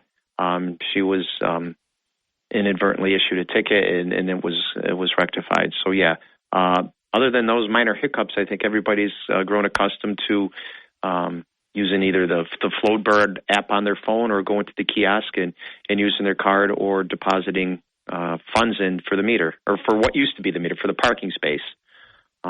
We've seen, I think, a little bit of increase or growth in the revenues that we're receiving off of parking as well. Not a lot, but just a wee bit. Will more streets be designated for paid parking in the future? Again, that's something that we'll review. We actually are going through a independent parking study now. We received grant money to do a parking study for our downtown area, and they just started preliminary meetings. So we're going to take their suggestions to heart as best we can, and hopefully a parking structure is not one of the recommendations, just because they're so cost prohibitive. Yeah, and it takes time. Hey, we're out of time. Speaking of that, Johnson City Mayor Martin Maney, thank you so much. Bob, again, thanks for having me on the show. You have a great day and a great weekend. Thank you. It's 10:56, WNBF Live. Where news breaks first. News Radio 1290 WNBF. This is News Radio 1290 WNBF News. Mostly sunny today, high near 56. Tonight, mostly cloudy, low around 42. Mostly cloudy Saturday, chance of afternoon showers with a high near 56. Sunday, mostly cloudy, high near 42. Office space in a prominent downtown Binghamton structure may soon be converted into apartments. The 4-story Perry building at 89 Court Street will be turned into primarily a residential complex under a plan put forward by a prospective owner. The property, which is under contract, had been listed for sale for about $1.5 million. The City Planning Commission is reviewing a proposal to convert the top 3 floors of the building into 9 apartments with a total of 18 bedrooms.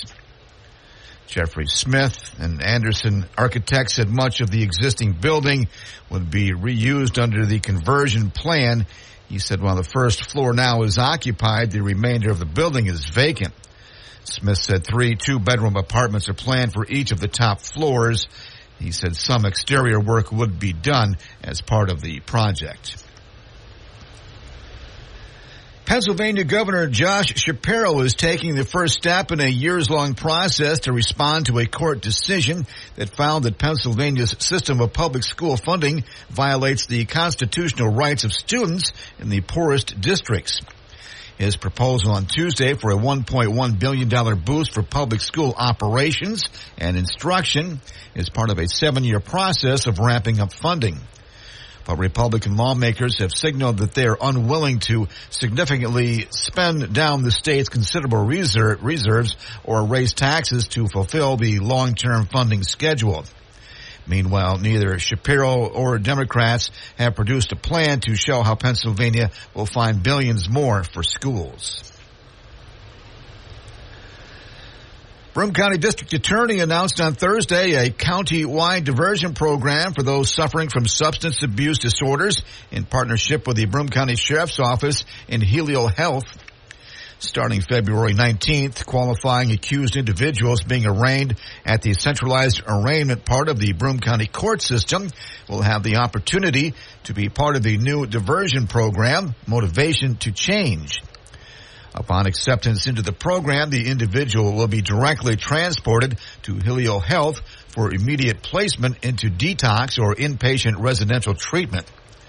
The Broome County Sheriff's Department has agreed to transport program participants directly to Helio Health.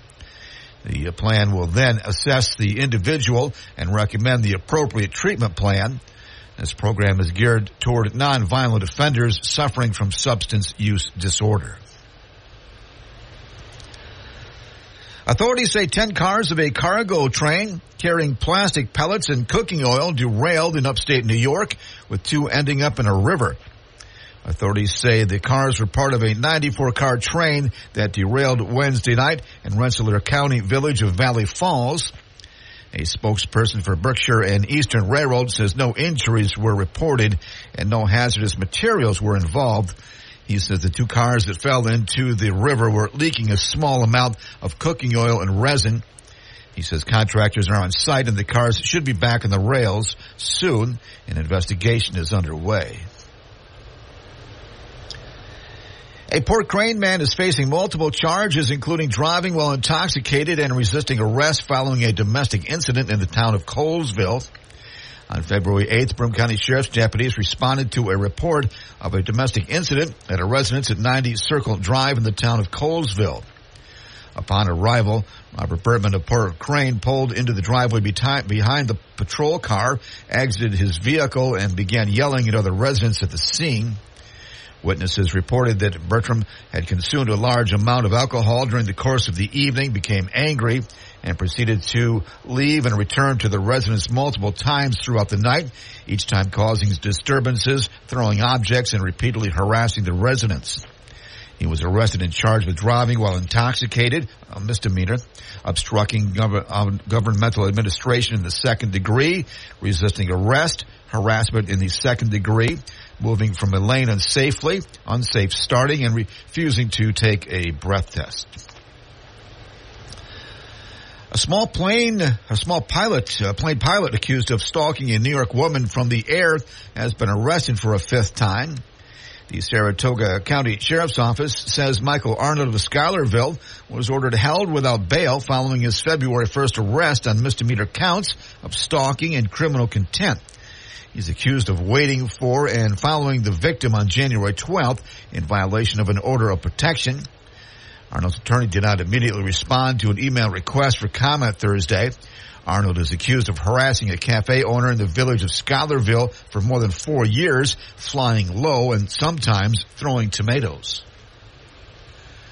That's a look at news. For updates on local news, weather, sports, and features, open up the WNBF app and online at WNBF.com.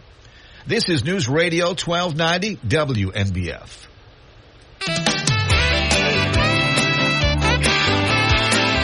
News Radio 1290 WNBF. I'm Bob Joseph. This is the Friday edition of Binghamton Now on News Radio WNBF.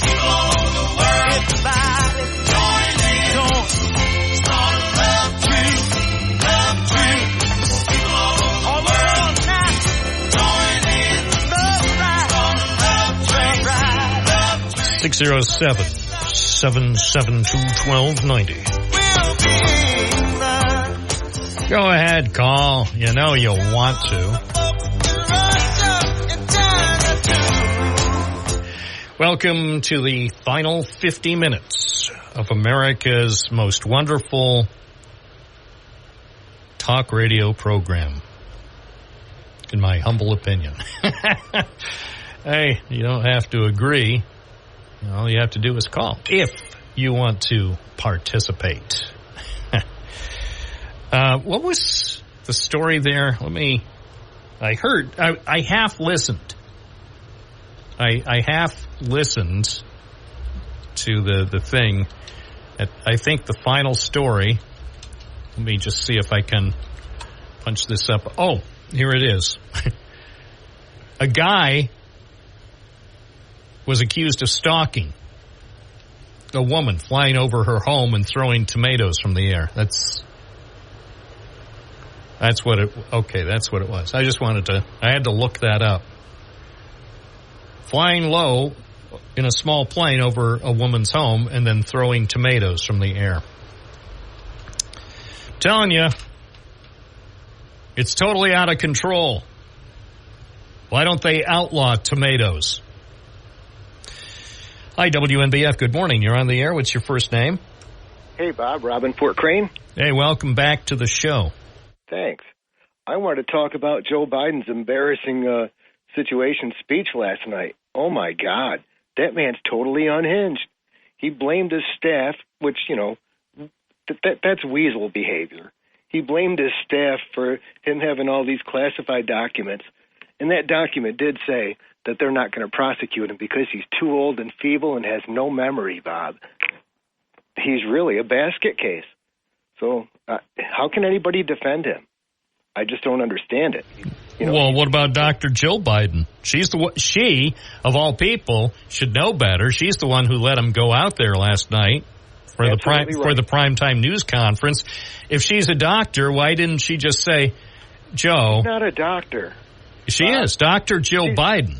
She's got a Ph.D. in education. Right. Dr. Jill Biden. If you had a Ph.D. in education, I'd call you Dr. Rob. Well, just like that kid on TV who's no longer on anymore, Dr. Phil. It's a title. It doesn't mean that they're somehow better or different than you or I. It's just that they've they spent much more time in school than they really should have. Well, I don't know if it's more time than they really should have. Let's put it this way. A lot more time than I did. So if they earned it, even if they're not a medical doctor, I'll still, in not all cases and not all the time, I mean, sometimes I'll just call her Jill. But sometimes I'll call her Dr. Jill Biden. Same with Dr. Phil. Most of the time when I watched his program, I just called him Phil. But you know what I'm saying. So I know some people try to really point out that distinction, but we all know. So anyway, bottom line is, you tell me what the heck was going on there, because I'm sitting there. First, I rarely turn my TV on after 6:59 p.m. Usually after the 6:30 news is over, I'm saying that's about all the TV I can stand for today. But then I was on Twitter last night at about 7:50, and some minion in the White House communications office put on Twitter, hey, we're going to have a big hullabaloo or a big message to the nation. And I thought, well, I could watch it, the streaming from the White House feed, but I wanted to hear what our bad friends with those liberals over at CNN News had to say. So I fired up the TV at 7:59, and the dogs are looking like me like, what is going on? Don't watch TV at 6:59 p.m. And I had to explain to them, this is going to be good. This is going to be good. And I was not disappointed. It actually went pretty much exactly as I expected. Yeah, he totally melted down, man. It's just unbelievable. Well, it was difficult to watch.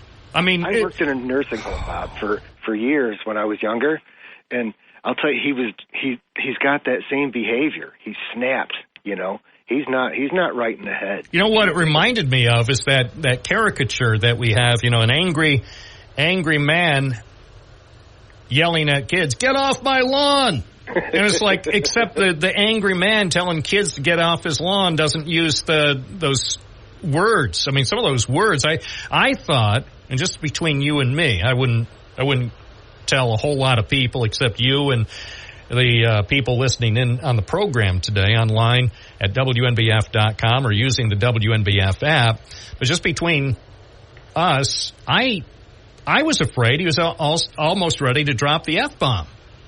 And almost say, you know, that this is a deal, a big deal. And I thought, well, what are broadcasters supposed to do? Because not every broadcaster has somebody sitting there with their finger on the button in case the president drops the bomb on live TV. Fortunately, he didn't stoop that low. But, you know, if that had gone on another 2 or 3 minutes, I bet he would. This man's got the nuclear codes. That's what's scary. That's the thing. Look at the other big story, though. Tucker Carlson's interview with Putin. Yes, and 4:30.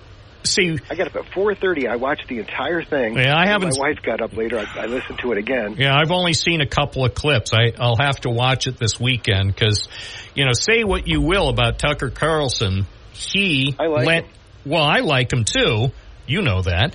I didn't used to.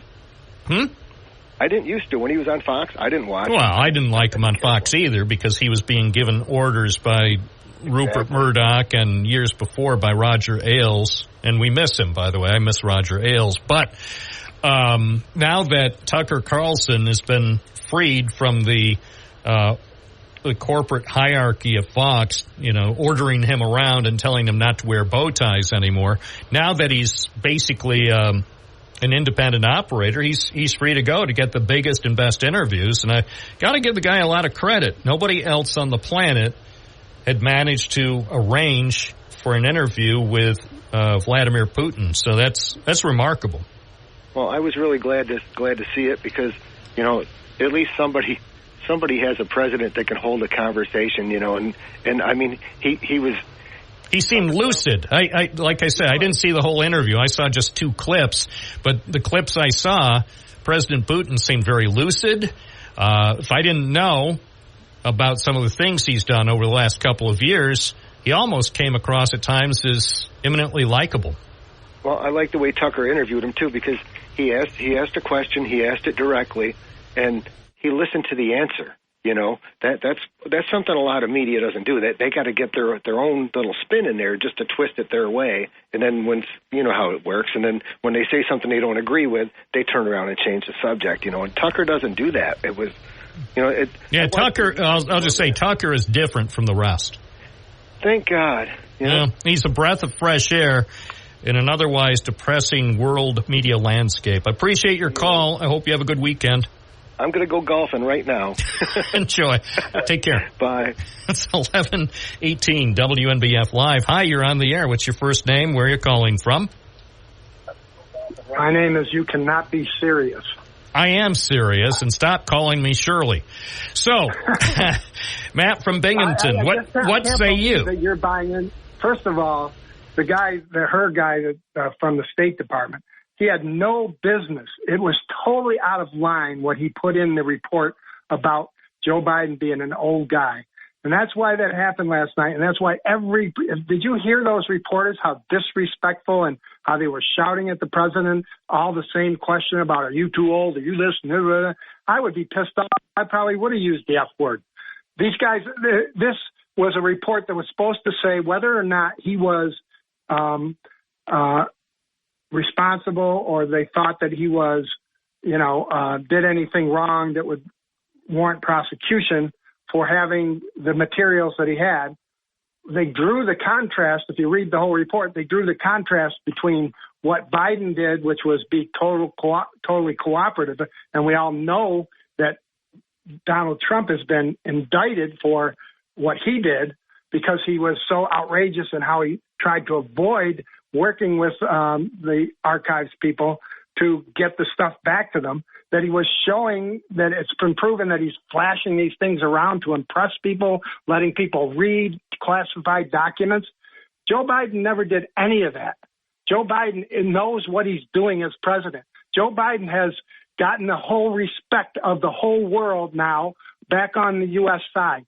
Joe Biden wants to help, and you're praising Tucker Carlson for the bullshit he's doing the bull crap he's doing in Russia, and giving an absolute tyrant who stole 19,000 kids. 19,000 kids have been stolen from Ukraine and repatriated into the Russian. And you're saying, oh, he sounds nice. It's not how you sound. It's what you talk about. It's what you're. I know that. I'm just saying he sounded at points during the clips I heard like somebody who actually had a clue and could be a nice guy. But I preface that by saying if you didn't know what he's done in recent years. So just because he came across polished and personable doesn't negate the true harm that President Putin has done, not only for his own people, but for so many other people in Ukraine and elsewhere. So you'll never hear me defending Vladimir Putin on his horrible, horrible record regarding his own people and with respect to Ukraine and so many others. His record speaks for itself. I was talking about the way he presented himself during the interview. So what? So what? So at least I told you the way he presented himself. So he seemed articulate. He seemed lucid. He didn't seem to be confused. He didn't mention anything about Mexico. So there. Okay. So I don't like to play whataboutism, but if you're trying to compare, if we're going to have a campaign between Donald Trump and Joe Biden, I can show you 100 clips where Donald Trump is bumbling, talking about stuff that doesn't make any sense. I'll get them for you, and we'll put a little loop together of all the stupid stuff he says. Joe Biden was, I think, very angry last night because of this report that this guy wrote, which was most people are saying that have anything to do with knowing what Attorney General's report should say as special prosecutors. Purposely, he's a Trump-appointed leftover, and he went out of his way to make Joe Biden doesn't know it. You talk to world leaders. You talk to people right after the Mideast October 7th, and people he was talking to about that, the briefings he was having. He knows everything that's going on. He's the one that has guided us through very difficult times. And the chaos that Donald Trump brings to this country, the chaos he brings to everything, and he's just, that's what we should be talking about. Not the fact that, do you remember Ronald Reagan and the gaffes he used to make and how Reagan had to pull him off the stage a couple times? Nobody talks about that. This is a guy who, yes, he's a little older. He has a stutter. And when I think he was, if you listen carefully to how the reporters were screaming at him instead of having ask a question. I mean, up against that, anybody would be angry that how disrespectful they were being to him about a topic that should not have even been in the report. And they were focusing not on the fact that he had been vindicated, but the fact that somebody said he was old. That's bullshit. I'm sorry, again, I can't say it. But the way they here's the thing. I mean, in summing up, we have one candidate who I think is 77, and we have one candidate who's 81. I think the age issue is canceled out. It can't be much of an issue because, as you pointed out, the people who support Joe Biden can find as many clips as they want to show Donald Trump in, shall we say, less than stellar and less than lucid manner. So the age issue is sort of neutralized because in terms of ability to actually speak complete sentences and make sense all the time, hey, I've seen both of them, and I'm not happy. I'm not happy with what I see. I don't like the way Donald Trump seems to get dazed and confused and thinks that Nikki Haley had something to do with January 6th. But I don't like what I saw last night on live TV with Joe Biden. If that was supposed to give us confidence for Joe Biden for a second term, it didn't work. Well, come on, just be honest with me, Matthew. Did you see the whole thing? Look, Did you see the whole thing last night? I don't know how long it ran, 7 minutes or whatever. Did you see the whole thing? Yes, I saw the whole thing. But my point is, it doesn't even concern me like it does. Look, we supposedly have one side of the mouth. People say, "Oh, we have a media you can't trust." But if you look at what the media, how they have how they give Donald Trump a free pass on so many things, they just, they don't talk about all the gaffes he makes the way those reporters did the other night. And I think they have to overcompensate because people are always bashing the mainstream media. Well, the mainstream media were an ass last night. The way they treated a sitting president about something that should have never been in a report and telling him that and then it came out that it was that 5-hour interview he did was right during and right after Israel had been attacked. That's when it was. He had a few other things on his mind, and then he had the nerve to say that he explained why he might have given an answer to the guy doing the interview about his son's death. These are all things that are so off base that the way they're treating Joe Biden and Donald Trump can say the most vile things about everybody and anybody, and nobody even talks about it.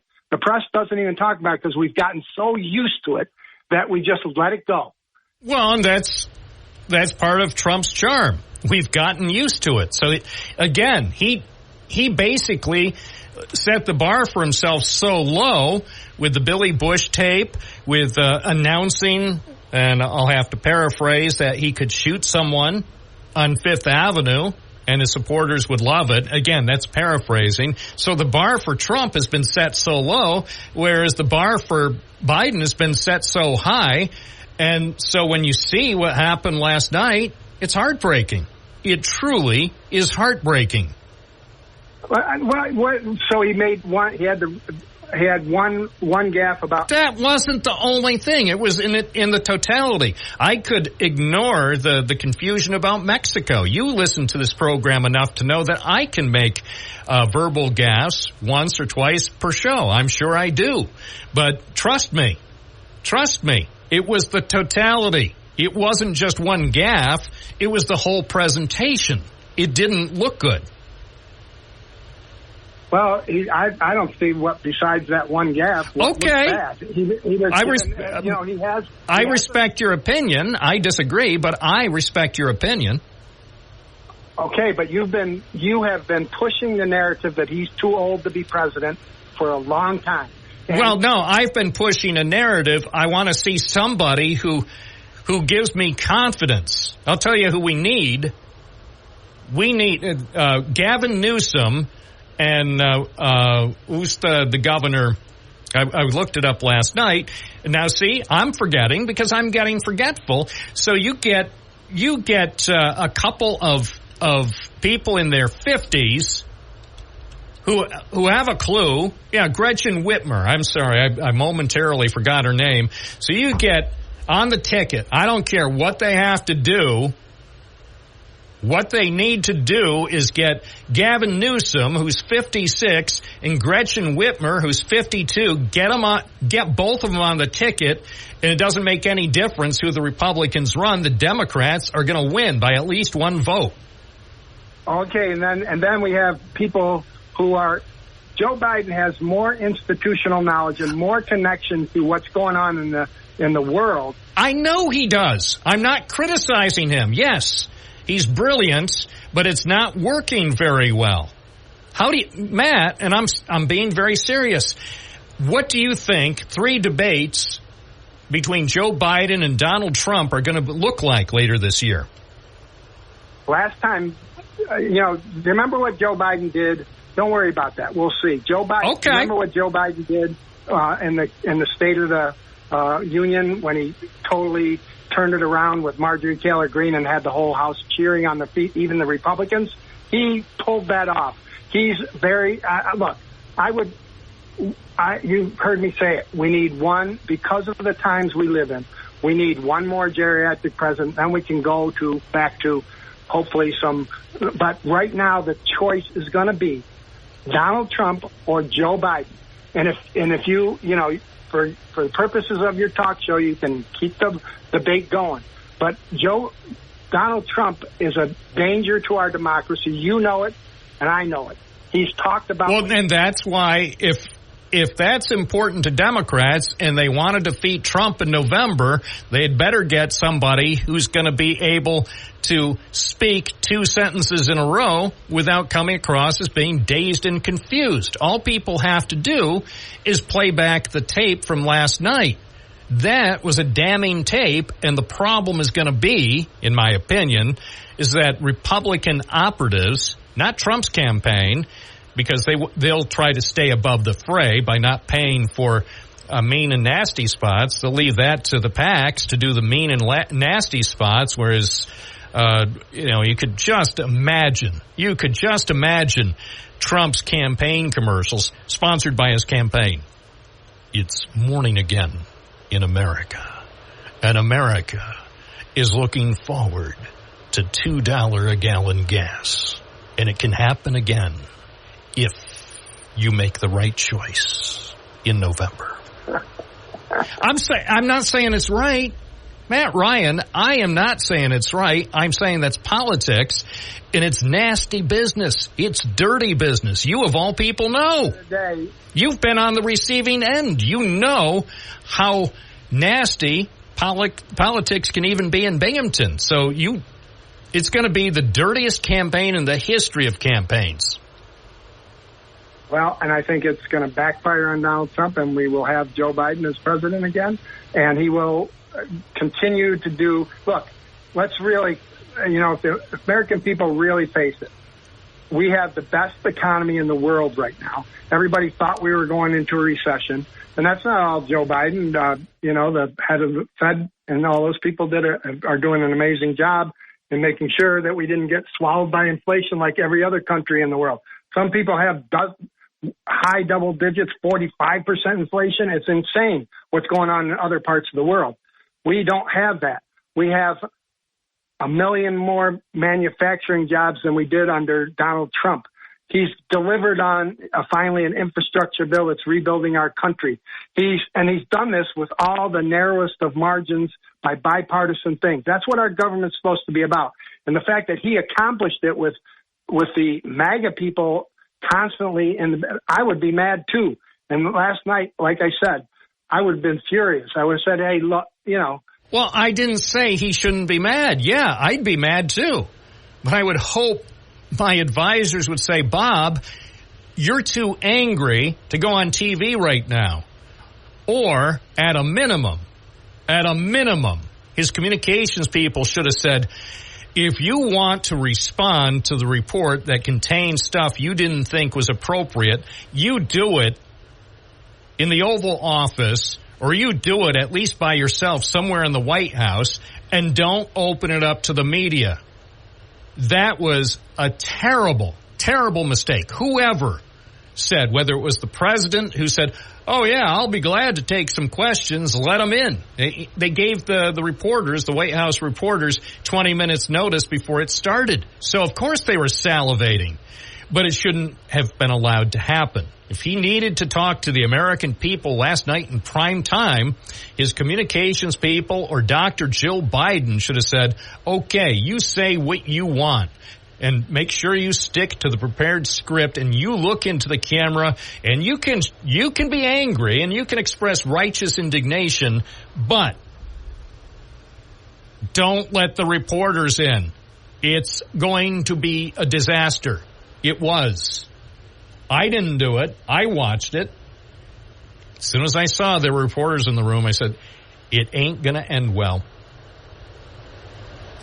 From the Galt Auto Studios, this is WNBF News Radio AM 1290. Also available at 92.1 FM. Shop Toyota, Chevy, BMW, and pre-owned at galtauto.com. First news thing of time. News Radio 1290 WNBF. Bob Joseph. I remember when I lost my mind. There was something so pleasant about that place. Even your emotions had an echo and so much space. And when you're out there without care, yeah, I was out of touch. But it wasn't because I didn't know enough. I just knew too much. Does that make me crazy? Does that make me crazy? WNBF. Does that make me crazy? Probably. Bob from Vestal, good morning. I'm in shock. Why? What happened? Did I just hear Matt Ryan say that the press treats Joe Biden bad and Donald Trump good? Did you hear him say that? Yeah, I'm listening to the same program. Oh, my God. Is he kidding? Read the papers. Look at those channels. Donald Trump is the devil. He's the Nazi. Where does he get that they treat Joe Biden worse than him? Did you see last night? The media, and I'm sorry, I'm part of the media, but the media mob was totally out of control. No, they weren't. They were asking questions, what they're supposed to do. It was like they were a bunch of rabid dogs. Oh, come on. Don't start this. Yes, everybody saw, and nobody could get a word in edgewise. He's trying to answer questions thoroughly, and people, there had to have been dozens of yelling, screaming, carrying on. I've never seen anything like that. Now, listen to me, Bob. You just told him that you saw a mess there, more or less, right? It was a mess. It was a mess on both sides of the podium. On his side, it was a mess, and it was a mess on the media side. Nobody, in my humble opinion, comported themselves very well last night. Listen to me. Your opinion is way too much. The people, that's who's supposed to.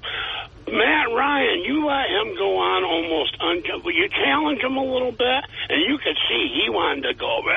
He wanted to scream like, hey. No, he didn't. He understood the point I was making, and of course he's going to respond. He's a very, very ardent supporter of Joe Biden. That's what you would expect. He appreciates everything Mr. Biden has done during the decades he has served America with pride. I heard John Kennedy talking to somebody today. Beef is up 28%. Beef, 28%, has nothing to do with Joe Biden. Don't start that corporate greed bull. It has everything to do with corporate greed. Those big companies in charge of big meat.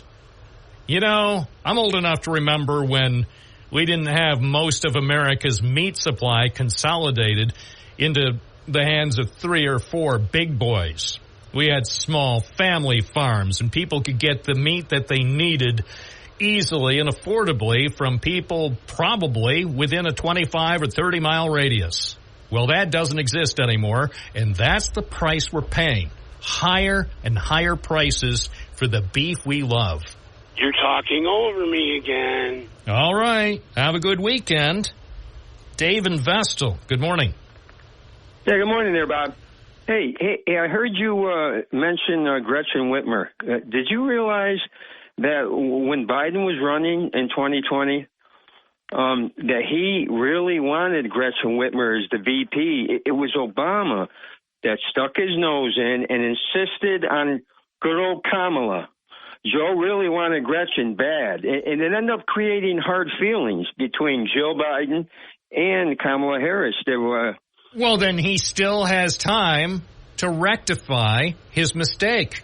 Get Gretchen Whitmer on the line and tell her, be ready to start campaigning March 1st. And over the next 3 weeks, explain to Kamala Harris what her new role will be in the federal government. Hey, Bob, before I go real quick, the only way the Republicans can ensure a free and fair election is they have to lie and cheat, too. All right. Thank you. I disagree, but thank you for the suggestion. I'm sure the Republicans had never considered that. Jesse from Owego, you're on. Bob, big guns, Bob. I'm trying to figure out what the heck happened to Freaky Fun Friday. All of a sudden, someone had to call in. I won't name names. And he totally ruined it. I'm like, come on. This is unbelievable. This is one of the best days that we have. And it's very well cherished. And I love it. There's nothing better. But, man, it just ticks me off when someone has to call in and then a few more follow up and just ruin it. I'm like, what's the matter with you people? Come on. We live a short ride in our life. Let's enjoy it while we can. Please. All right. Thanks for checking in. 1142, the most calls in America. Hi, you're on the air. What's your first name? Where are you calling from? Ann, Appalachian. Hi, Ann. What's up?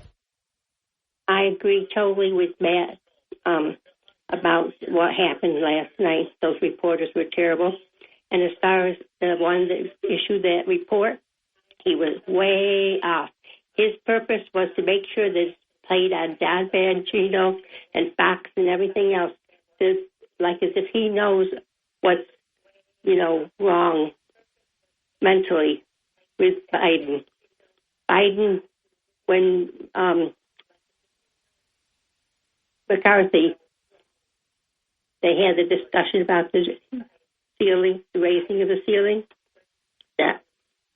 Well, I happen to think the guy who wrote the report, I think he did Joe Biden a favor, and I think Joe Biden had a great opportunity last night to announce that he would resign effective at noon on Valentine's Day.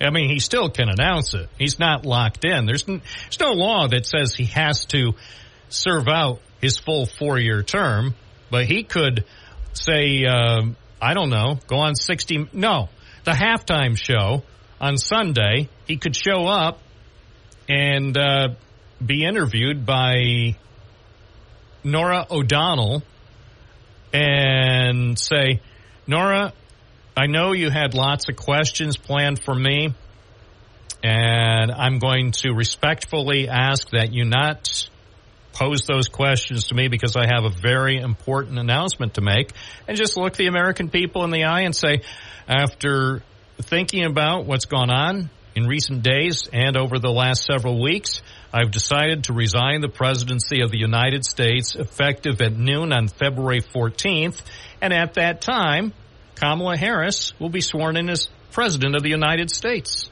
And he could say, I consulted with my advisors, I consulted with my wife, Dr. Jill Biden, and we all agree it's not only the best thing for me, but it's the best thing for the country I love. I disagree with you 100%. I think he's the best thing that happened after Donald Trump.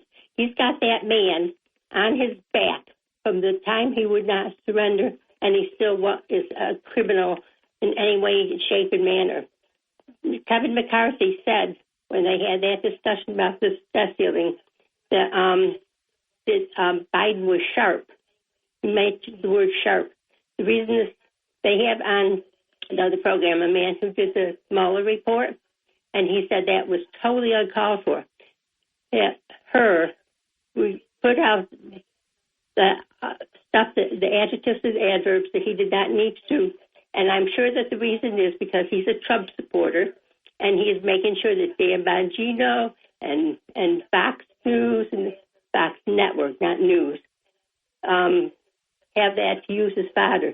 CNN, everybody noticed, look what he said about Biden's memory. Well, what do you expect? He's a Republican. That's to be expected. Well, I agree. I didn't say it was good. It's a Republican who prepared the report. Of course a Republican is going to put that in the report. That's what Republicans would do. I mean, if it was a Democrat who did the report, that would not have appeared. That man, that report achieved exactly what it was, because the man called you up and says, his brain, he's not, he's just out of it and everything. And instead of contradicting him, I didn't find Biden to be so terrible last night. I found those reporters to be insufferable. Well, I agree. Thank you for your call, Ann. I'm not defending the behavior of the reporters. I thought the behavior of the journalists last night on live TV, I thought it was deplorable. And they showed exactly zero respect, both for Joe Biden as a person and also for the office of the presidency. And they should think long and hard about what they did last night and also how it looked to the American people and to the world. It was embarrassing. I agree. But on the other side of the podium, that was embarrassing too. Hey, I saw it. I watched it. I didn't like what I saw, any aspect of the whole thing last night. I didn't like what I saw. I didn't like the way the President of the United States came across on live TV. By the way, that was visible to people outside the United States. And I didn't like the way the reporters were coming across. It's a pack of animals waiting desperately to pounce on a great man, the President of the United States. He didn't deserve that type of question. I agree. On the other hand, he's the most powerful person on the planet. Whether he deserved it or not, he should have been prepared for it. Dr. Jill Biden and his communications team should have told him, get ready, man. This is going to be the most pressure you've ever experienced on live TV. Brace yourself. It's not going to be pretty. And it wasn't. My opinion. Just my opinion. You don't have to agree. I'm Bob Joseph. You're listening to WNBF. News Radio 1290 WNBF. WNBF Live at 11:50. I'm Bob Joseph. Martin in Binghamton, good morning. Hey, good morning. I got to make this kind of quick because I want to get in. I'm in the Belmar parking lot. I want to get a Covfefe burger for lunch. I don't know if you remember that. Oh, I do. I love that. That's thank you. That was one of my favorite special burgers that they ever had on the menu at Belmar. Yeah. I really want to call about what Bob said about me the other day, that I said that after what happened to me, about what happened, losing my jacket and everything else like that, that I was going to be nice and everything else like that. But all I said was, I just, just the facts. I just commented on what Trump said about, tariffs and for China, 60%. That's relevant. And then when you make something, you're going to elaborate on it a little bit, but I wasn't crass or mean or anything like that. And the guy that got me the jacket, Giovanni, told me that, he had his jacket stolen at Carousel Mall. Boom. I mean, he's like, just within minutes, said he couldn't believe it, But anyway, and about having empathy, not having empathy, and my heart goes out to Bob and taking care of his ex there with the MS in the wheelchair. I mean, that was very kind of him. But I certainly have empathy. I've been going to the wound care center for 29 years, and I've seen people younger than myself that lose limbs, lose limbs and stuff, and it's horrible, And about I didn't see what happened last night, but I have a family member that's going through Alzheimer's right now, and there's a great movie on HBO now. With Nick Nolte, and it's called Head Full of Honey, and it's a perfect metaphor. It's like for Alzheimer's, and it's like your head is just your brain is clogged. Yeah, we'll have to check it out. Hey, we're running short on time. Okay. I hope you have a great weekend. Be well. Yes. Bye. Thanks, Martin. It's 11:52. You're listening to WNBF.